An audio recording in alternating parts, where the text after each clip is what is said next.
예, 오늘 가장 먼저 들어오신 분이 누구죠? 이러면 자꾸 뭐 누구시지? 일찍 들어오는 게 벌칙처럼 되는 건 천천히. 아니죠? 누가 일찍 들어오셨나요? 누구셨을까요? 혹시 내가 먼저 들어왔다 뭐 자, 예, 자꾸 이러시면 가장 늦게 들어오시는 분으로 다음부터는 예. 김경숙이요. 아, 네. 김경숙. 네, 권사님 가장 먼저 들어오셨나요? 어, 본인이 말씀하신 게 아닌 것 같은데. 김경숙, 아니, 맞으신 것 같은데, 김경숙 집사님. 네. 네. 예. 예, 그러면 김경숙 권사님이시죠? 소리가 어디서 들리는데? 안녕하세요. 예, 안녕하십니까? 예. 아, 안녕하십니까? 네. 네, 안녕하세요. 예, 그러면 지난주에는 집사님이 기도해 주셨죠? 그죠? 네, 제가 네. 네네네, 그죠? 그러면, 좀 늦게 들어왔네요. 예, 그럼, 오늘은, 다음부터는 늦게 들어오신 분이 기도하시는 걸로 하고요. 예, 근데 집사님 지난주 기도하셨으니까, 네. 네, 제가 기도하고, 예, 시작하도록 하죠. 네, 잠시 기도하겠습니다. 네, 저는 네. 하나님, 감사합니다. 오늘 저희들 또 하나님의 말씀을 갈망하고 또 하나님을 알고자 하는 마음으로 한 자리에 모여서 시간을 할애하고 또 에너지를 소비하면서 한 자리에 모이게 해주셔서 주님 감사합니다. 하나님 이 시간 하나님에 대해서 우리들이 더 배우고 하나님의 일하심에 대해서 배울 때 하나님 우리가 하나님을 더 믿고 사랑하는 방식으로 삶을 살아갈 수 있도록 또 인도하여 주시고 우리들이 배우는 이 모든 것들이 우리들의 성도의 신앙의 여정과 뿐만이 아니라 주님께서 이 땅에 두신 그리스도의 교회의 하나됨과 교회됨을 힘써 지키는 방향으로 잘 적용되고 그렇게 이루어져 갈 수 있도록 하나님 인도해 주시기를 원합니다. 하나님 오늘 이 시간 피곤한 가운데 하루의 일과를 마치고 모였습니다. 힘 주시고 하나님의 말씀으로 말미암아 주님으로 말미암아 힘을 얻고 위로를 얻는 시간 될 수 있도록 인도하여 주옵소서. 모든 말씀 우리 주 예수 그리스도의 이름으로 기도드립니다. 아멘. 예. 우리 오늘은 6문답, 그러니까 5, 6, 7문답 이렇게 이제 하는 걸로 하겠습니다. 지금 벌써 거의 이제 5주차지 않습니까? 제가 알기로는 12주차까지 있는데 아마 나중에 12주차를 다 마치면 제가 봤을 때는 아마도 성령의 사역까지 못 나갈 것 같고 아마 그리스도의 사역, 그분의 구속의 직분과 어떤 상태로 어떻게 구속하셨는가까지 우리가 아마도 다루지 않을까 싶습니다. 그래서 우리가 하여튼 나가는 데까지 열심히 하여튼 나가보고 그렇게 이제 하도록 하겠습니다. 예. 우리 한번 5문답부터 우리 5문답, 6문답을 먼저 좀 읽고 시작해 보도록 하겠습니다. 제가 문을 하면 한번 답을 해 보십시오. 하나님 한 분밖에 또 다른 하나님이 계신가?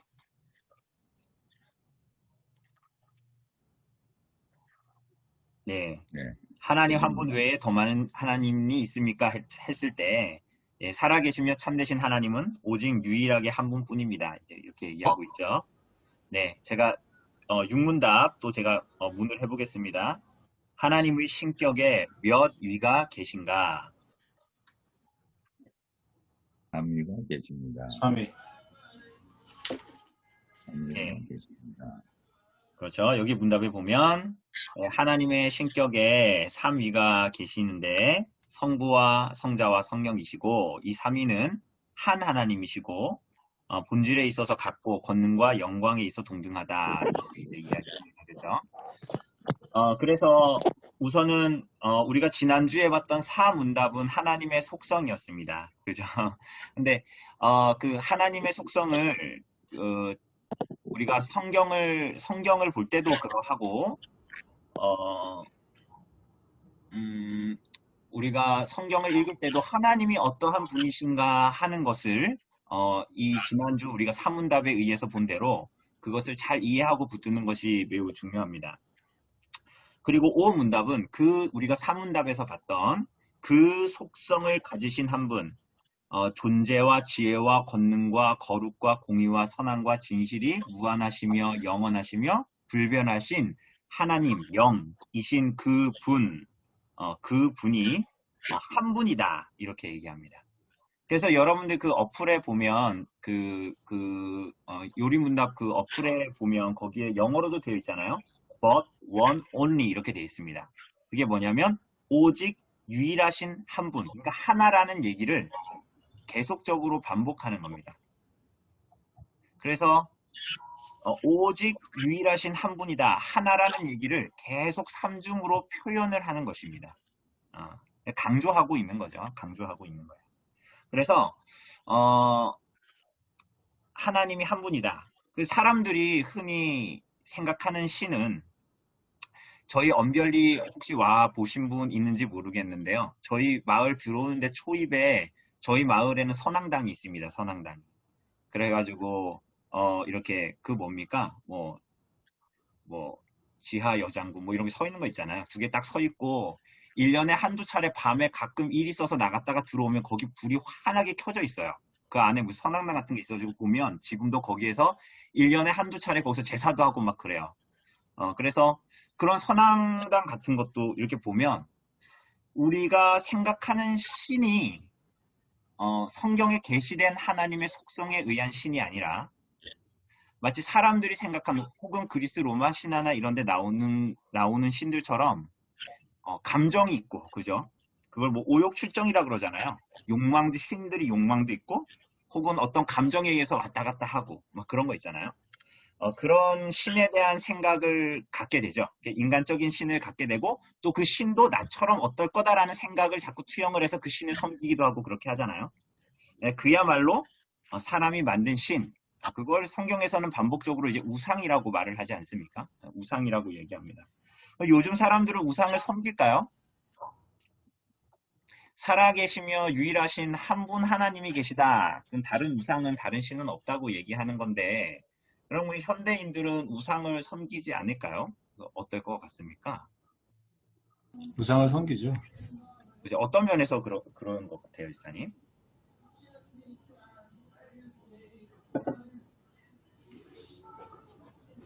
만약에 우리가 한 번만 섬기다 그러면 그것만을 이렇게 해야 되는데 그거 외에도 다른 것도 중요하게 생각하잖아요. 그렇죠. 맞습니다. 네, 뭐 수업 거의 한 30분 안 해도 될 것 같은데 집사님이 답을 해주셔서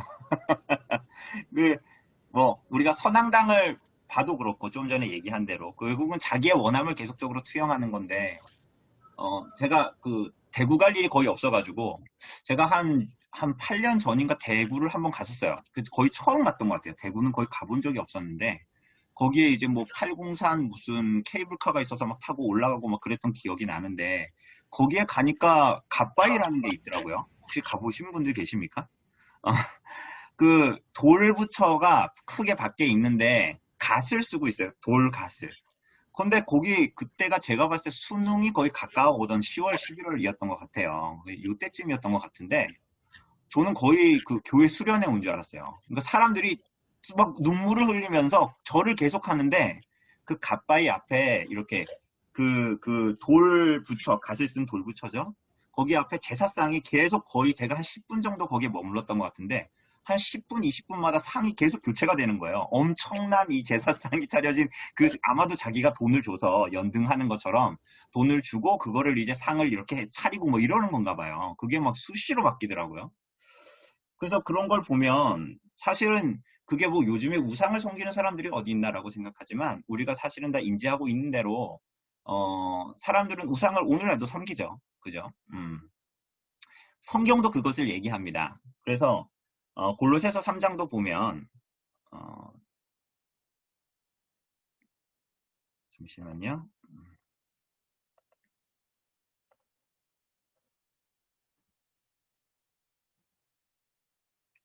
여기에 보면 골로새서 3장 5절 보면 그러므로 땅에 있는 지체를 죽이라 곧 음란과 부정과 사욕과 악한 정욕과 탐심이니 탐심은 우상숭배니라라고 말합니다. 그죠?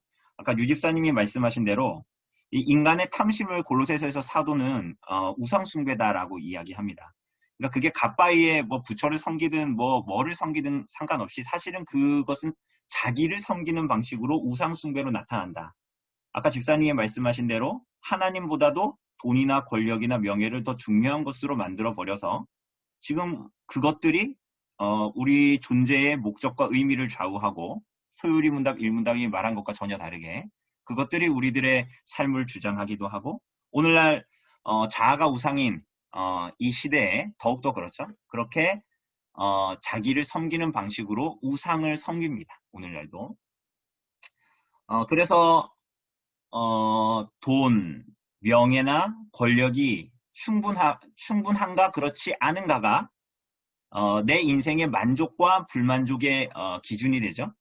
그래서 그것이 충분히 있으면 내가 어떤 사람들한테 거만하게 행동을 하게 되는 동력이 되기도 하고 그것이 오히려 없으면 좀 모자르면 상대적으로 모자르면 다른 사람들 앞에서 좀 쭈그러드는 그런 삶의 방식을 취하게 되는 게 그게 결국은 양쪽 다 쭈구리가 되든 거만하게 행동하든 돈과 권력과 명예가 많든 적든 둘 다 사실은 거짓된 신을 섬기는 혹은 우상의 정신을 가지고 있는 것이다라고 말하는 것입니다.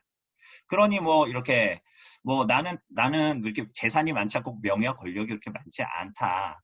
그렇기 때문에 나는 우상을 숭배하지 않는다. 그렇지 않고 오히려 그게 없어서 내가 쭈구리가 되고 내가 힘들고 내가 만족스럽지 못하고 막 이런 삶을 살아가는 것이 결국은 우상 숭배적인 정신이 우리 안에 가치가 여전히 있다라는 것을 사도는 얘기하는 것입니다.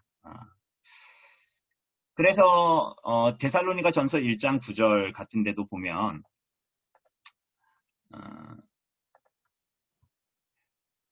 너희가 어떻게 우상을 버리고 하나님께로 돌아와서 살아계시고 참되신 하나님을 섬기는지와 라고 이야기할 때 데살로니가 교인들에게 우상을 버리고 하나님께 돌아와서 살아계시고 참되신 하나님 한 분만 섬기라라고 계속적으로 이제 촉구하는 것을 우리가 이제 보게 됩니다.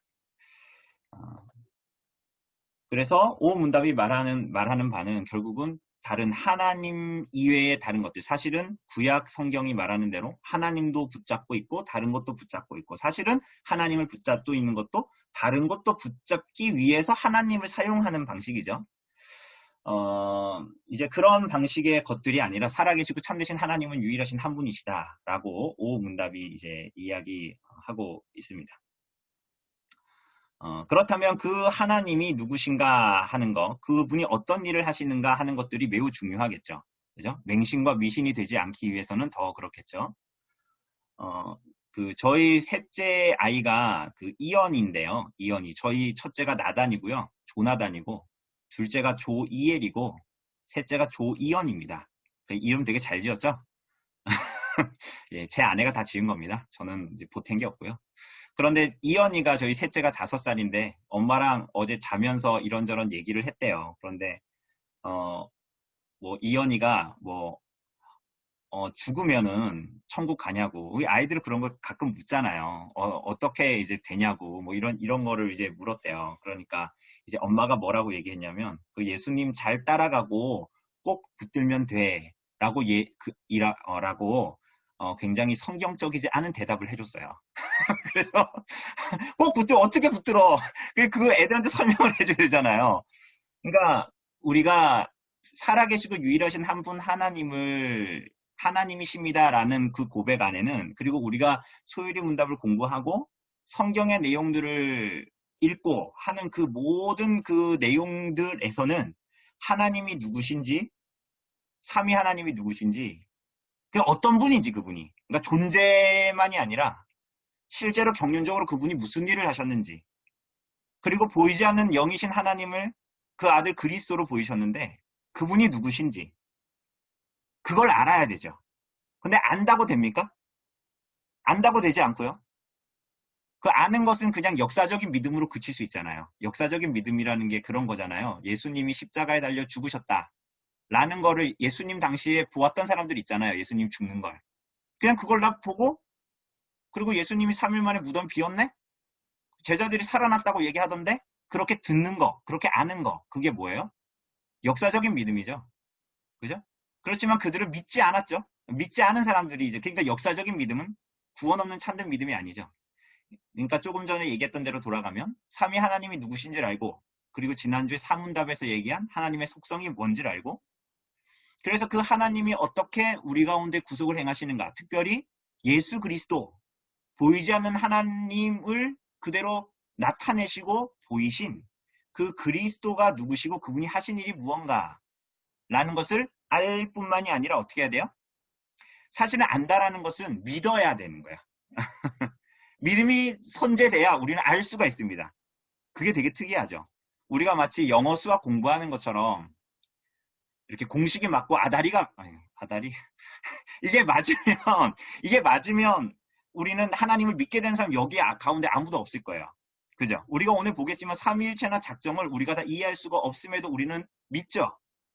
우리는 성경의 계시가 보여주는 대로 알고 믿을 뿐만이 아니라 믿어서 어떻게 해요?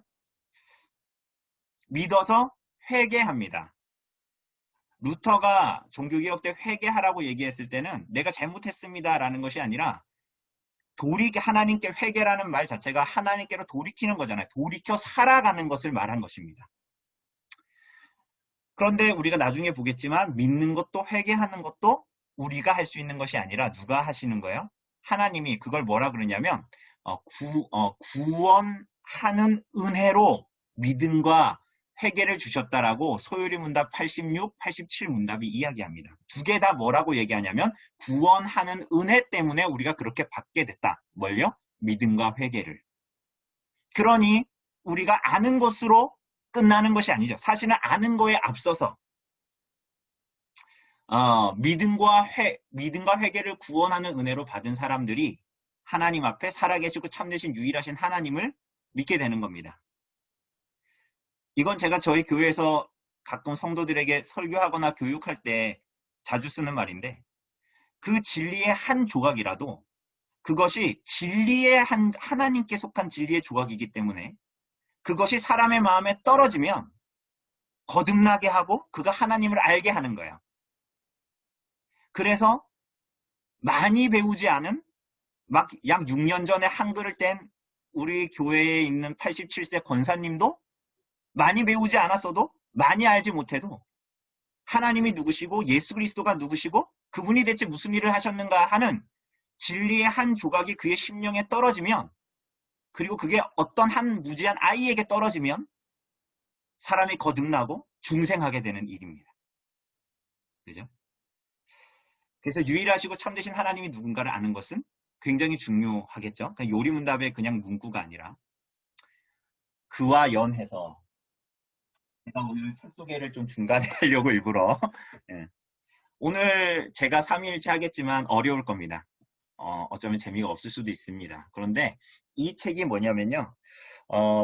복 있는 사람에서 나온 마이클 리브스라는 분이 쓴 선하신 하나님이라는 책입니다. 선하신 하나님.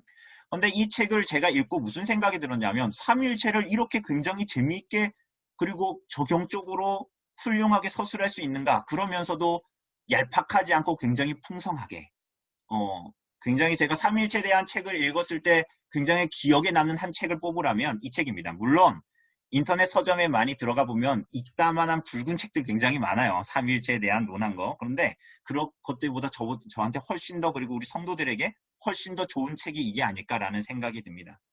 그리고 뿐만이 아니라 하나 더하여서 우리가 매일마다 삼위 하나님을 알고 교제하고 그분께 나아가고 오직 유일하신 살아계신 한 분 하나님을 만나기 위해서는 은혜의 방편들을 잘 사용해야 하지 않습니까? 그죠? 오늘만이 아니라 매일마다 그 하나님과 교제하기 위해서는 그 하나님께서 우리에게 주신 방편들, 은혜의 방편들이죠. 말씀과 성례와 기도를 잘 사용해야 하죠. 근데 그 중에 하나가 이 말씀, 설교 아닙니까? 근데 이 책이 설교 어떻게 들어야 할까라는 책입니다. 이게 그 책의 사람들에서 나온 한재술 대표가 쓴 책인데요. 굉장히 얄싹한 책이죠. 근데 이 책은 뭘 얘기하고 있냐면요. 이런 거 얘기합니다.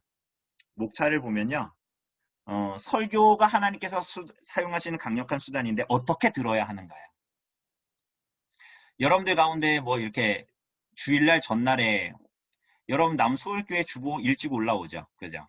PDF로 올라오잖아요. 그럼 본문이 다 있으면 여러분은 이렇게 본문을 읽거나 본문을 쓰거나 설교 노트에다가 우리가 요리문답하는 것처럼 그런 설교 노트를 가지고 그렇게 하십니까? 그렇게 하시는 게 가장 좋습니다. 그러니까 여기에 보면 그런 내용들을 잘 담고 있어요.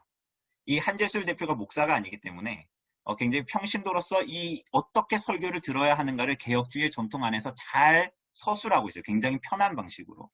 그리고 설교 듣고 끝나는 게 아니라 일주일 동안 이 설교의 내용을 어떻게 곱씹고 어떻게 적용할 것인가에 대한 내용, 특별히 가정에서도 또 아이들과도 어떻게 이것들을 할 수 있는가의 내용들을 아주 편하게 잘 기술하고 있어요. 우리가 오늘 5문답, 6문답, 7문답을 통해서 하나님을 알겠지만 이 하나님을 오늘만 알고 끝나는 게 아니잖아요. 이 하나님을 매일마다 만나도록 은혜의 수단을 우리에게 주셨는데 그게 말씀과 성례와 기도라고 했다면 우리가 오늘 배우는 이 하나님 그리고 특별히 설교를 통해서도 우리가 결국은 붙들어야 되는 것은 뭐예요? 내 마음이 감동을 하고 감격을 하고 눈물을 흘리고가 문제가 아니라 물론 그럴 수 있어요. 그러나 정말 이 말씀에서 중요한 건 뭐예요? 우리가 받아야 되는 건 뭐예요? 알아야 되는 건 뭐죠? 믿어야 되는 게 뭐예요? 삼위 하나님이 어떻게 나타나셨는가 본문에 그 하나님이 그 그리스도가 어떻게 나타나셨는가 그리스도와 복음 그 삼위 하나님이 어떻게 일하셨는가 라는 것들이 잘 드러나야 되는 것이죠. 그죠? 그러니까 이 바탕이 되는 것이 뭐냐면 오늘 우리가 보게 되는 이 삼위일체 하나님과 하나님의 작정에 대한 부분입니다. 이게 보면 우리 오늘 문답을 보면 이 신격에는 몇 위가 계십니까? 이렇게 얘기하면 벌써 이게 어렵죠. 신격에 몇 위가 이런 얘기 안 하잖아요. 우리가 신격, 위격 이런 거 평소에 안 쓰는데 근데 여기에 보면 하나님의 신격에 3위가 계시는데 성부, 성자, 성령이시고 3위는 하나님이시고 본질에 있어 같고 권능과 영광에 있어 동등하십니다. 라고 이야기하고 있습니다. 여러분 이거는 제가 영어를 별로 안 좋아해서 영어 잘 얘기 안 하는데 여기 보면 그 어플에 보면 거기에 영어가 항상 이렇게 대조로 같이 나와요. 여러분들 그 어플 보시면 어쩔 수 없죠. 왜냐면 웨스트민스터 신앙법에서 문서들이 다 영어로 돼 있으니까 물론. 그런데 거기에 보면 신격이 God Head라고 나옵니다. God Head. 그래서 하나님의 거룩한 본성과 본질 이거 이제 제가 좀 이따 그림 보여드릴 건데 그게 신성이에요. 신성.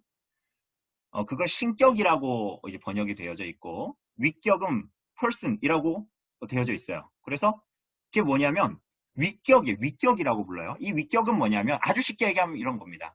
여러분 지금 여기 20몇 분이 계시잖아요. 우리가 한 사람 한 사람을 인격이라고 그러죠. 한 인격 이렇게 한 사람이라고 얘기하잖아요. 근데 하나님께 인간이 아니시니까 인격이라고 말할 수 없죠. 이분은 하나님이시잖아요. 그래서 위격이라고 얘기한다고 보면 됩니다. 그래서 이 위격이 이성과 의지가 있는 독립적인 인격체다. 이해되시죠? 이렇게 신격과 위격을 우선은 어느 정도는 머리에 넣으셔야 됩니다. 좀 어려울 수 있습니다. 그러나 최대한 쉽게 해보도록 하겠습니다. 그래서 여기에 보면 그림이 나오죠. 이게 이제 삼위일체에 대한 근데 이게 완벽하다라는 것이 아니라 그래도 어느 정도 긍정적으로 이해하려는 그래도 어느 정도 긍정적인 반응을 나타낼 수 있는 삼위일체에 대한 그림입니다. 그래서 여기 이건 라틴어인데 파테르, 필리우스, 스피리투스, 상투스 이렇게 나옵니다. 근데 이 세 위격, 성부와 성자와 성령이라는 세 위격입니다. 그죠? 그리고 가운데는 뭐예요? 가운데는 이게 이제 여기에 말하는 신격입니다. 가테드예요. 신성이라는 거예요. 신성. 자, 이걸 보면 옆에 하나 또 있습니다. 예, 여기 보이시죠? 성부, 성자, 성령 보이시죠? 이게 다 위격이에요. 성부 하나님, 성자 하나님, 성령 하나님. 그리고 여기에 보면 본질이라고 나와 있죠? 그죠? 뭐 라틴어 에센시아, 서브스탄시아 이렇게 얘기하는데 이게 뭐냐면 신성이에요. 신성. 그러니까 신격. 아까 얘기했던 신격. 자, 이해되시죠? 여기가 신격이라고 본다면 여기는 다 뭐예요? 성부, 성자, 성령은 위격. 그러니까 보면 이게 여기 본질이 신격이라고 본다면 성부 하나님은 is니까 뭐예요? 성부 하나님은 뭐다? 하나님이시다. 신성을 갖고 계시다. 성자 하나님도 뭐예요? 하나님이시고 성령 하나님도 뭐다? 여기에 is라고 돼 있잖아요. 선이. 그죠? 하나님이시다라는 거예요. 그런데 성부는 성자가 뭐다? 아니다. is 나시니까 아니다. 성부는 성령이 뭐다? 아니다. 성자는 성령이 아니다. 이렇게 되어져 있는 겁니다. 그죠? 그러니까 공유되는 거는 뭐예요? 성부, 성자, 성령에게 공유되는 건 뭐예요? 그 가운데에 있는 신격입니다. 이것이 절대적이고 이 신격이 절대적이고 공유적인 것이고 그리고 여기 위격, 성부, 성자, 성령이라는 것은 상대적인 것이고 비공유적인 것이에요. 자, 그래서 요거를 포인트를 잡자면 이런 거예요. 하나님은 영원히 서로 구별되는 성부, 성자, 성령 세 분으로 존재하십니다. 그런데 성부, 성자, 성령 세 분은 각각 완전한 하나님이십니다. 이거 이해되시죠? 아까 조금 전에 그림에서 성부는 성자가 아니시고 성자는 성령이 아니시고 성부는 성령이 아니시니까요. 그죠? 그래서 이번 성부, 성자, 성령 세 분은 각 완전한 하나님이시고요. 성부, 성자, 성령 세 분이 가지고 계시는 신성은 몇 개예요? 오직 하나예요. 자, 여기 보면 여기 가운데 본질이 하나예요, 두 개예요? 이 세 분이 전부 다 하나잖아요. 여기 가운데. 그죠? 제 말이 이해되십니까? 여러분, 요 신성에 대한 요 부분이 뭐라고 생각하시면 되냐면요. 우리가 지난주에 배운 사문답의 내용이에요. 하나님의 속성에 대한 얘기예요. 그죠? 그분이 영이시고, 그분의 존재와 지혜와 권능과 모든 것이 무한하시고 불변하시고 영원하시다. 라는 신성이라고 할 수가 있습니다. 자.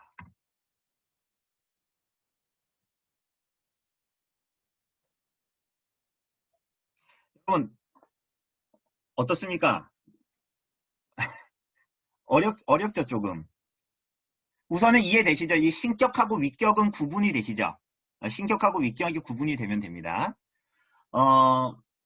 우리가 오늘 삼위일체를 볼 거지만 이걸 완전하게 이해하는 것은 어렵습니다. 우리가 지난번에 얘기한 대로 어거스틴이 이 삼위일체를 이해하는 것은 결국은 바닷물을 한 국자를 떠가지고 그걸 바닷물로 이해하는 것과 같이 어려운 일이다라고 얘기했어요. 그죠? 유한은 무한을 담을 수가 없다라고 이야기한 것처럼. 그죠? 그러나 우리는 하나님을 알지 못하는 것이 아니라 성경에 게시된 대로 하나님을 알 수가 있습니까? 없습니까? 있습니다. 있는 것이 중요하죠. 근데 어쨌거나 전제가 필요합니다. 우리가 이제부터 공부하기 전에 전제가 필요한데요. 그게 뭐냐면요. 하나님의 존재를 믿음으로 수납하는 거. 우리 수납장 있죠. 수납장. 그러니까 우리는 하나님을 지식으로 알기 때문에 하나님을 믿는 사람들이 아니에요. 그런 식으로 치면 인류대 스카이대 나온 사람들만 하나님을 믿을 수 있겠죠. 그죠? 절대로 그렇지가 않습니다. 하나님의 진리는 믿음으로 수납되고 우리가 아까 얘기한 대로 구원하는 은혜로 주신 믿음과 회개로 성경의 계시를 믿음으로 받아들여 수납하게 되어져 있어요. 하나님의 일도 그렇고요. 우리가 이따가 다음 주에도 보겠지만 창조도 그렇고요. 우리가 나중에 오늘 또 보겠지만 작정도 그렇습니다. 여러분 성경에 보면 창조하셨다라고 얘기했을 때 창세기 1장, 2장, 3장이 다 이렇게 창조에 대한 얘기를 할 때 여러분들한테 이해하라고 말하지 않잖아요. 그죠? 하나님이 어떻게 창조하셨다라고 여러분들 막 설명하지 않잖아요. 과학적으로 설명하지 않잖아요. 뭐라고 그러죠? 이렇게 선포하죠.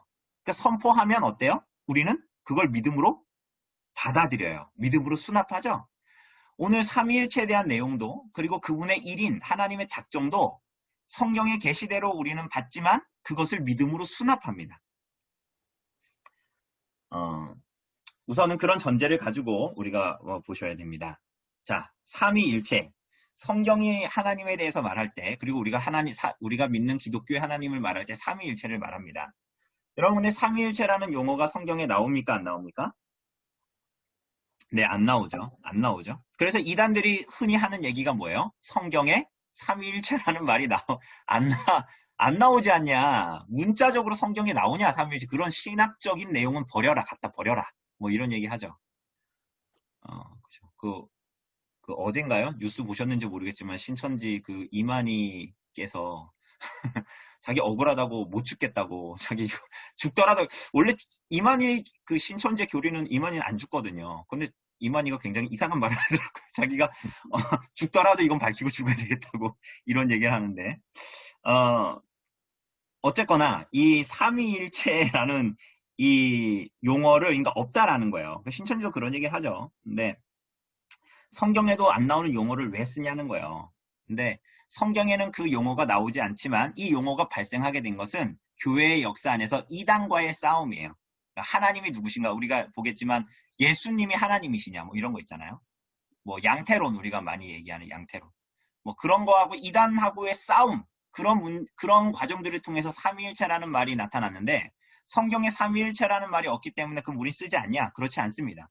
왜냐하면 성경에 삼위일체라는 신학적인 용어가 나오게 한 그런 많은 무수한 내용들이 있기 때문이에요.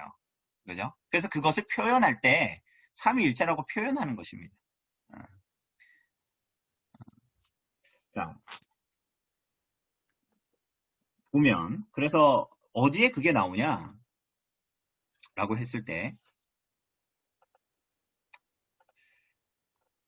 자, 예수님이 몇 군데를 볼 겁니다. 그 예수님이 세례 받으실 때 여기에 보면 예수께서 세례를 받으시고 그 물에서 올라오실 때 하늘이 열리고 뭐가 비둘기같이 내려요?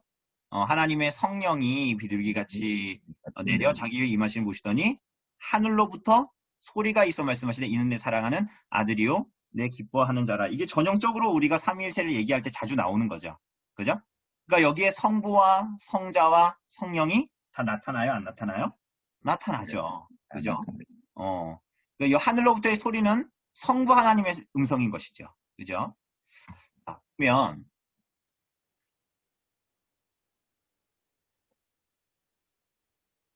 마태복음 28장 19절에도 이게 지상명령이죠. 대위임령인데 그러므로 너희는 가서 모든 민족을 제자로 삼아 아버지와 아들과 성령의 이름으로 세례를 베풀며 그죠? 우리가 세례 받을 때도 아버지와 아들과 성령의 이름 속으로 세례를 주노라 이렇게 하지 않습니까?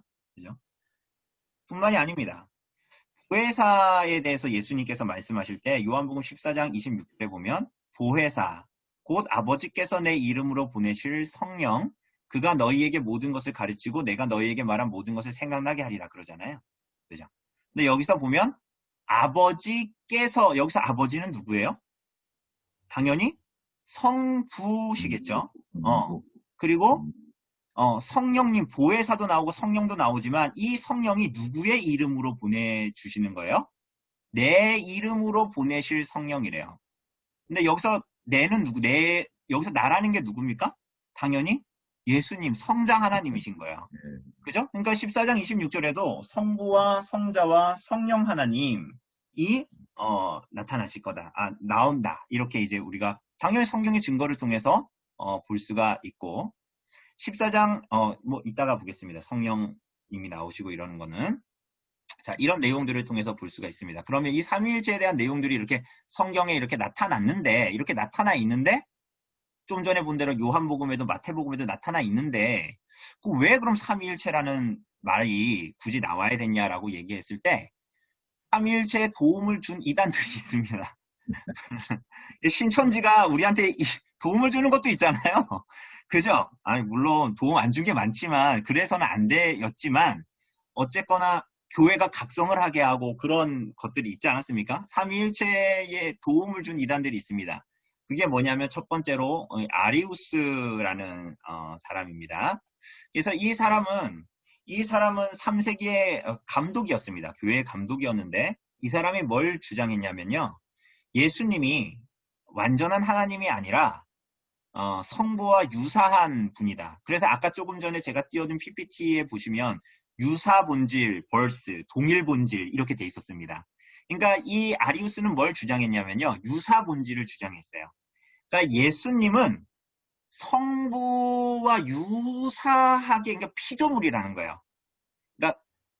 아까 우리가 삼위일체 그림에서 보았던 그런 류의 하나님이 아니다라고 이야기하는 거예요. 그래서 그리스도가 뛰어나지만 하나님이 아니고 하기 시작한 때가 있다 없다. 예수님이. 그 때가 있다라는 거예요. 영원전에 계셨던 분이 아니라는 거예요. 이걸 뭐라 그러냐면 성자 종속설이라고 얘기해요. 성자 종속설. 이해되시죠? 그러니까 성부에게 그냥 종속되어져 있는, 그래서 동일 본질이 아니라 유사한 본질이라는 거예요. 여호와의 증인도 예수님이 피조물이라고 얘기하잖아요. 뛰어난 피조물이다 이렇게 얘기하잖아요. 그것과 비슷한 겁니다. 자, 그러니 이 아리우스 같은 사람은 뭐 주장할 때도 요한복음 3장 16절 같은 거 보면 하나님이 독생자를 주셨다라고 얘기하잖아요. 그죠?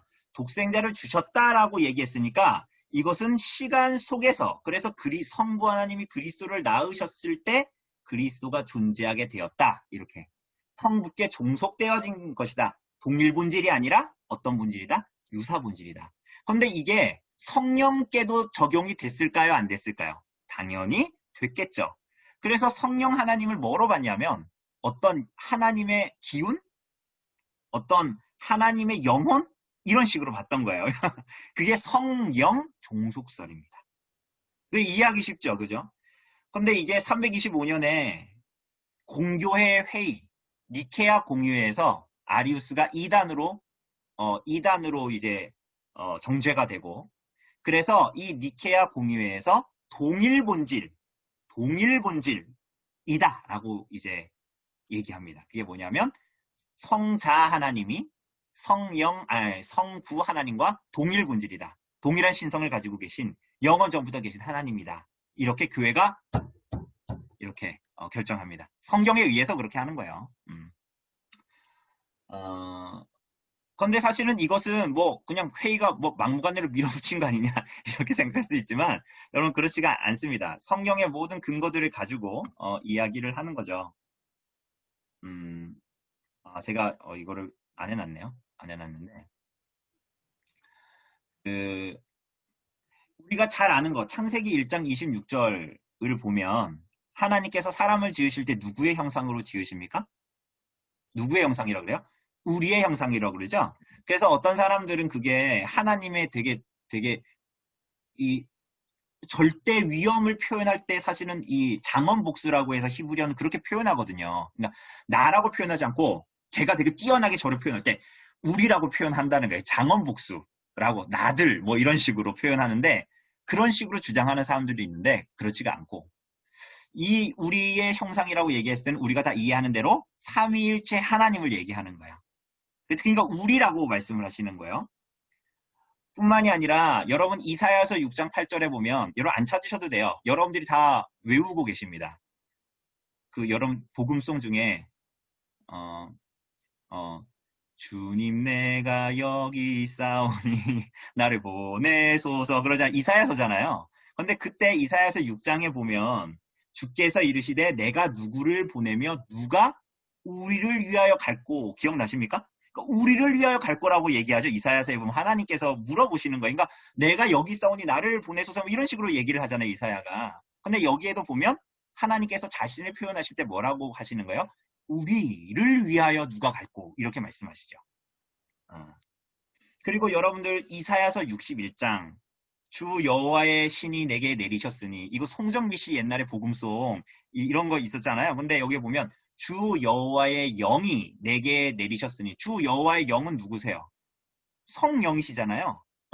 내게 내리셨으니 이는 여호와께서 성부 하나님이시잖아요. 여호와께서 내게 기름을 부으셨대요. 여기서 나는 누구예요? 그리스도. 기름 부음 받은 자, 성자 하나님인 거예요. 그러니까 여기 이사야서 61장에도 주 여호와의 영이 내게 내리셨으니 이는 여호와께서 내게 기름을 부으사. 여기에도 뭐예요? 성부와 성자와 성령 하나님이 모두 다 나타나고 있는 거죠. 여러분들이 많이 아는 우리 전에 우리 화정부 목사님께서 빌립보서 강해 하셨었죠? 아닌가요? 책이 나왔나요? 아닌가요? 빌립보서 2장 6절 보면 그는 근본 하나님의 본체시나 이렇게 말하기도 합니다. 여기서 그는 누구예요? 예수님이신데 이 예수님이 근본 하나님의 본체시다라는 것은 예수님이 누구라는 거예요? 하나님이라는 거예요. 그러니까 예수님이 신성을 가지고 계신 분이다. 예수님이 갓헤드를 가지고 계신 분이다. 예수님이 신격을 가지고 계신 분이다. 이렇게 얘기를 하는 거거든요. 그러니 이 모든 내용들이 다 아리우스의 반박이 되는 거예요. 아리우스는 예수님이 하나님이 아니라고 계속 얘기했는데 반박이 되는 거죠. 두 번째는 도움을 준 두 번째는 뭡니까? 예, 양태론입니다. 양태론. 이 양태론은 뭔지 알죠? 그러니까 뭐 결국은 한 분인데 새처럼 보였다라는 거예요. 그죠? 그래서 뭐 다양한 역할. 우리가 전에 얘기했듯이 제가 우리 집에서는 아빠요. 그리고 뭐 저희 본가에 가면 제가 아들이고 제가 교회에서는 목사인 것처럼 다양한 신분을 가지고 한 사람이 다양한 역할을 하듯이 하나님이 다양한 시대에 따라서 다양한 역할을 하신다라는 거예요. 그러니 구약에서는 성부 하나님이 일하시고 신약에서는 성자 하나님이 나타나시고 그 위에는 성령 하나님이 나타나시는데 이 하나님이 결국은 뭐다? 삼위일체가 아니라 그냥 한 분인데 몇 분처럼 보이는 거다? 세 분처럼 보이는 것일 뿐이다. 이게 이제 양태론입니다. 양태론. 그래서 뭐 썬다싱이라고 혹시 아시는지 모르겠는데 그 사람은 뭐라고 유명한 비유를 했죠. 삼위일체 하나님에 대해서 굉장히 그럴듯하고 마음이 따뜻해져요. 자, 들어보세요. 삼위일체 하나님은 태양과 같다. 태양이 있고 태양에서 뭐가 나와요? 빛이 나오고 열이 나오잖아요. 성부, 성자, 성령이 그와 같다. 그런 얘기하고 우리가 한 번쯤은 들어봤던 얘기들이잖아요. 이제 이런 것들이 다 삼위일체의 교리를 설명하기 위한 건데 오히려 그것이 아니다라는 식으로 부정법으로 삼위일체가 누군지를 더 어떤 분이신지를 명확하게 나타낸 거예요. 명확하게 나타내는 거고 삼신론은 하나님이 세 분이라는 거예요. 그래서 목적과 내용만 일치하고 이 세 분이 독립적으로 존재하고 활동하는 세 본질이다. 뭐 이렇게 얘기합니다. 그래서 여러분들 제가 여기서 해놓은 대로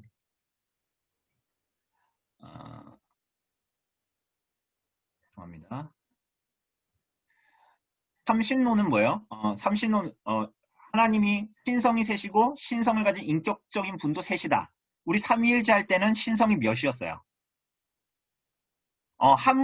신성은 하나고 그죠? 그런데 여기 삼신론은 뭐예요? 신성도 셋이고 신성을 가진 인격적인 분도 셋이고 그리고 3번으로 가면 일신론은 뭡니까? 일신론은 그러니까 유대교 같은 거죠. 신성도 하나, 신성을 가진 인격적인 분도 하나, 여호와 하나님 한 분뿐.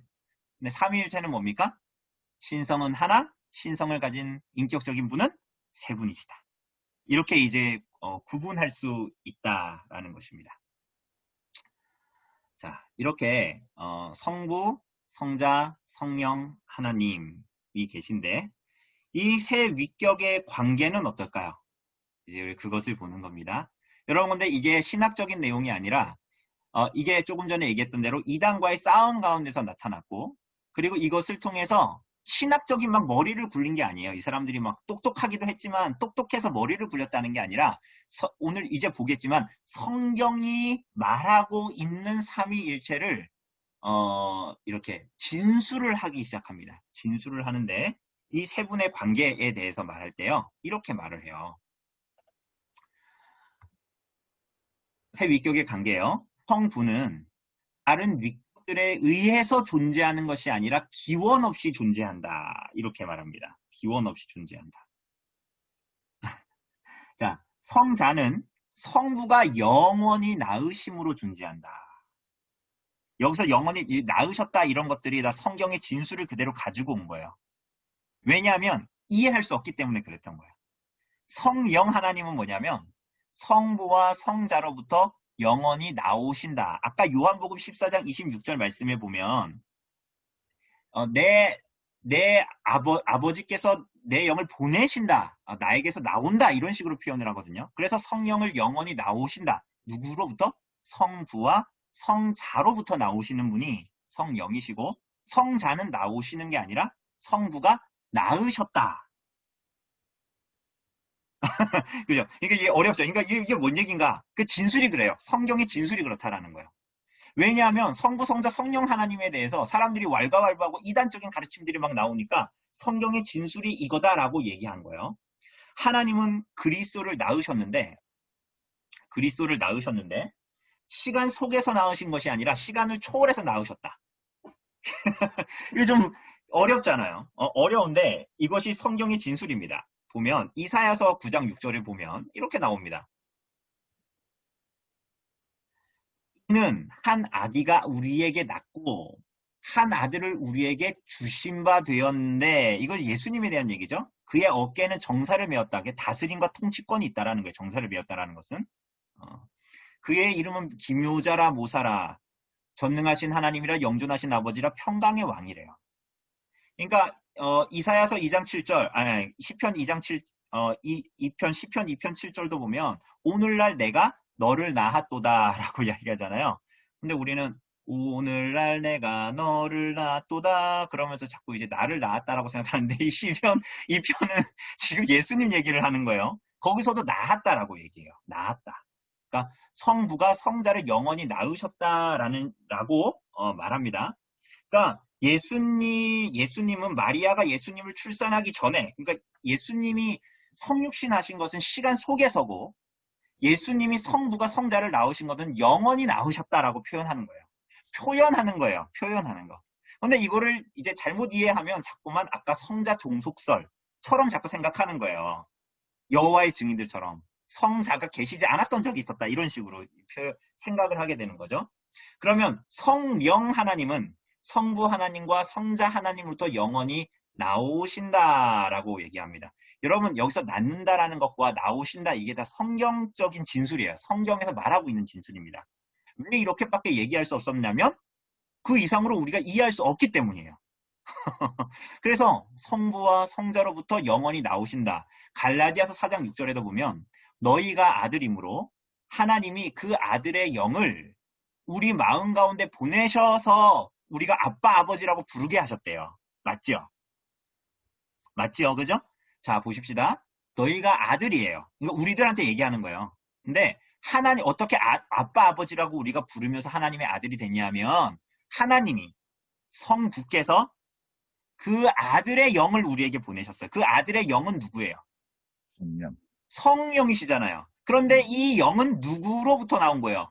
그 아들의 영이라는 거잖아요. 그리스도의 영이라는 거예요. 성자의 영이라는 거예요. 그래서 성령은 누구에게서부터 나오는 거예요? 하나님 성부와 성자로부터 나오시는 영이에요. 그분이 누구예요? 성령입니다. 그래서 성부와 성자로부터 영원히 나오시는 성령이시다라고 이야기하는 것입니다. 그죠? 조금 어려우실 수 있죠. 그러니까 이거 이렇게까지 해야 되나라고 얘기할 수 있지만 여러분 그 성경이 진술하는 데까지 가야 된다라는 거예요. 그러니까 삼위일체에 대한 이해를 바르게 해야 신천지 이만희 같은 사람들이 자기가 이 시대의 성령이다 이딴 식의 얘기에 안 넘어가는 거예요. 한 번쯤은 잘 알아두셔야 되는 내용들입니다. 성경이 진술이에요. 그리고 이게 신학적인 진술이 아니에요. 신학하고 성경하고 다르다라고 생각하시면 안 됩니다. 성경이 그야말로 교리를 가르치고 있는 거예요. 그렇잖아요. 성경이 그야말로 신학을 가르치고 있는 거거든요. 그러니까 우리가 그냥 하나님은 좋으신 분입니다라고 얘기했을 때는 그건 미신이나 혹은 망상에 가까운 거예요. 왜냐하면 분명한 교리를 알아야 돼요. 성경이 하나님에서 뭐라고 얘기하고 있는지 그분을 믿어야 되는 거 아닙니까? 그래서 뭐 이 성령 하나님이 그럼 이때만 계셨냐? 그거 아니죠. 우리가 알다시피 창세기 1장에도 보면 흑암 중에 혼돈 중에 있었는데 누가 수면 위를 운행하세요? 하나님의 영이 수면 위를 운행하시니라 이렇게 나오죠. 그러니까 창조 때부터 그리고 예수님이 그러니까 구약에도 신약에도 면면하게 계속적으로 삼위일체 하나님께서 나타나시고 계시는 것입니다. 자, 조금 전에 우리가 얘기했죠. 낳으신다. 영원히 낳으셨다. 영원히 나오신다. 자꾸 이제 우리는 이런 얘기를 하니까 우리 수준에서는 자연스럽게 무슨 생각이 들어요? 그러니까 아리우스도 그런 생각을 했던 거예요. 자연적으로 무슨 생각이 들어요? 여러분 낳은 분이 더 커요? 낳아지신 분이 더 커요? 우리는 낳은 분이 더 크다고 생각하죠. 그러니까 열등과 우등, 어떤 종속과 상위의 개념이 우리는 있잖아요. 이게 우리들의 한계예요. 여러분, 삼위일체 하나님을 우리가 얘기할 때도 뭐라고 불러요? 성부, 성자, 성령이라 부르죠? 이게 우리의 한계예요. 언어의 한계잖아요. 한 분 하나님을 말하는데도 우리는 언어의 분절이 생겨요. 제 말이 이해되십니까? 한 하나님을 부를 때 우리는 성부, 성자, 성령 언어의 분절이 벌써 생기잖아요. 한 분을 한 분이라고 못 부르는 거예요. 이것은 인간의 한계거든요. 지금 우리들이 이 삼위 하나님이 나으셨다, 나오셨다. 그래서 우리 성도님들은 믿음으로 수납하기 때문에 아 그래, 맞아, 그렇구나 라고 하지만 사실은 우리는 자연적으로 머리에 자꾸만 열등과 우등, 종속과 상위 이런 생각들이 자꾸 맴돌아요. 그래서 자꾸만 1, 2, 3등을 매기려고 그러는 거야. 우리 등수 매기는 거 좋아하잖아요. 자꾸만 그런 식으로 이제 순서를 매기고 싶은 거죠. 그런데 거기에 대해서 제가 더 이상 표현을 할 수가 없어서 어거스틴, 우리 원죄론도 그렇고 삼위일체론도 그렇고 어거스틴이 굉장히 많이 정립을 해줬고, 물론 어거스틴 혼자 한 게 아니에요. 그 당시에 교부들이 다 이렇게 얘기했죠. 누구나 이 땅에는 슈퍼맨이 없습니다. 다 영향을 주고받고 하면서 이제 그 신학적인 내용들, 성경의 바른 진리들이 진술되는 건데요. 여기에 보면 좀 길지만 이 진술을 좀 가지고 왔습니다. 삼위일체론의 부분인데요.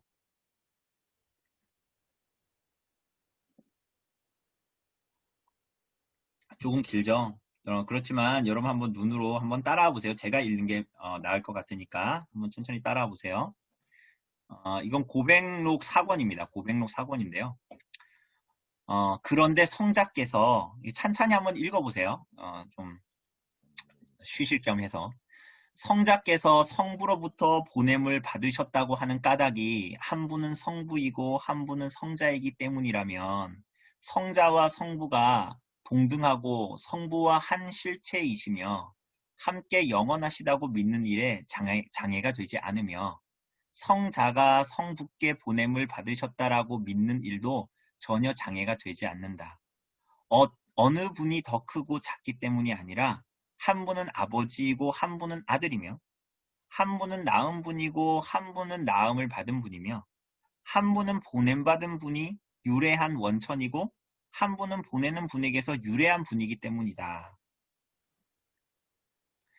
성자께서 보냄을 받으신 것은 성부와 동등하지 못한 세력 혹은 실체 때문이 아니고 성부와 동등하지 못한 무엇이 그분에게 있기 때문도 아니며 성자께서는 성부로부터 존재하지만 성부께서는 성자로부터 존재하지 않기 때문이다.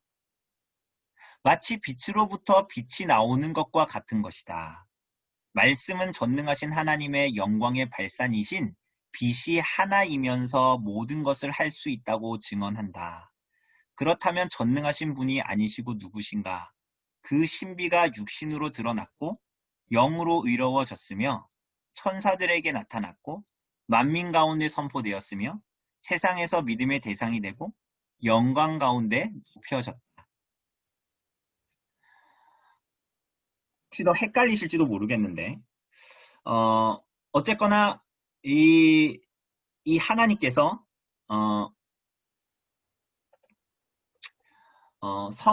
구원의 계획을 하나님께서 이 세 분 하나님이 모든 신성에서 동등하시다라는 것을 얘기하고 그리고 우리는 그게 유래된 원천이든 원천이시든 그게 아무 상관이 없다라는 거예요. 그 세 분이 하나님이시다라는 것을 어거스틴은 표현하려고 이제 서술을 계속 하는 거예요. 우리의 상위의 개념과 상관이 없는 얘기다. 이렇게 이제 표현하는 것이죠. 그래서 우리는 이 하나님에 대해서 이제 알아갈 때 이걸 이제 내재적인 삼위일체, 하나님의 존재에 대한 얘기라고 이제 얘기를 하는데 경륜적인 삼위일체로 이렇게 딱 이제 펼쳐내십니다. 그게 뭐냐면 하나님의 구속의 사역입니다. 뭐 창조는 성부께로 돌려지고 구속은 성자께로 돌려지고 구속의 적용은 성령께로 돌려진다. 뭐 이런 식으로 경륜적인 삼위일체로 잘 이렇게 펼쳐서 보이시지만 우리가 어거스틴 나중에 좀 이따가도 읽을 거지만 이 세 분의 사역은 한 하나님이 사실은 모두 다 하시는 사역이다. 심지어는 보면 성자께서 이 땅에 계실 때에도 성부는 성령으로 함께 하셨다라고 말합니다. 그래서 예수님이 잉태되셨잖아요, 마리아한테. 그런데 무엇으로 잉태되셨어요? 성령으로 잉태되셨어요. 그리고 예수님이 40일간 광야로 가셔서 시험 받으시잖아요. 그런데 그때도 누구에게 이끌려 가십니까? 성령에게 이끌려서 광야로 들어가시죠. 그죠? 그리고 히브리서 9장 같은 데 보면 이렇게 얘기해요. 영원하신 성령으로 말미암아 흠없는 자기를 하나님께 드린 그리스도의 피가 너희 양심을 죽은 행실에서 깨끗하게 한다. 뭐 이렇게 얘기할 때 흠없는 자기를 하나님께 드릴 수 있었던 게 그리스도께서 누구로 말미암아서라 얘기했어요. 방금 히브리서 9장 14절에 보면 영원하신 성령으로 말미암은 것이다. 이렇게 얘기해요. 그러니까 우리는 예수님이 계실 때도 아까 뭐 예수님의 수세시에도 동일했지만 삼위 하나님이 모두 다 이 가운데 역사하시고 행하시고 있다라는 것을 얘기해요. 그죠?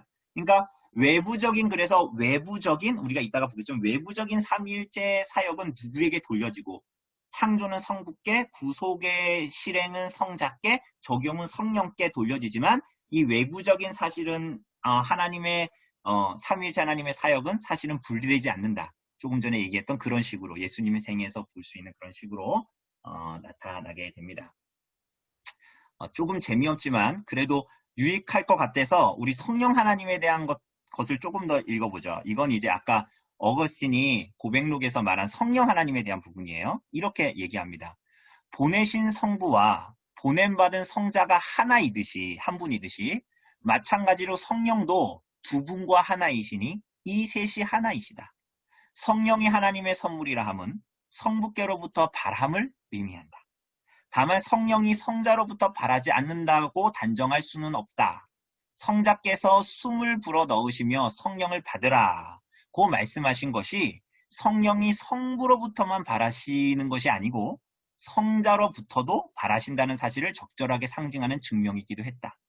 또한 아버지께서 내 이름으로 보내실 성령, 요한복음 14장이죠. 이라는 표현을 보아도 신격 자체의 원리를 보여준다. 결국 성부와 성자로부터 나오시는 분은 성자가 태어난 바로 그분에게로 귀결되어야 된다. 라고 말합니다. 그래서 헤르만 바빙크라는 사람은 우리에게 하나님께로부터 주어지는 모든 은혜는 결국 성부로부터 성자를 통하여 성령 안에서라고 이야기합니다. 그죠? 성부로부터 성자를 통하여 성령 안에서입니다. 그죠? 구속의 은혜가 이렇게 주어지죠. 우리들의 기도도 마찬가지죠. 우리가 누구에게 기도합니까? 성부 하나님 아버지를 부르잖아요. 그죠? 근데 우리가 누구로 말미암아 누구 안에서 누구의 도움으로 기도를 해요? 성령 안에서 우리가 기도하죠. 성령의 도움으로 기도하죠.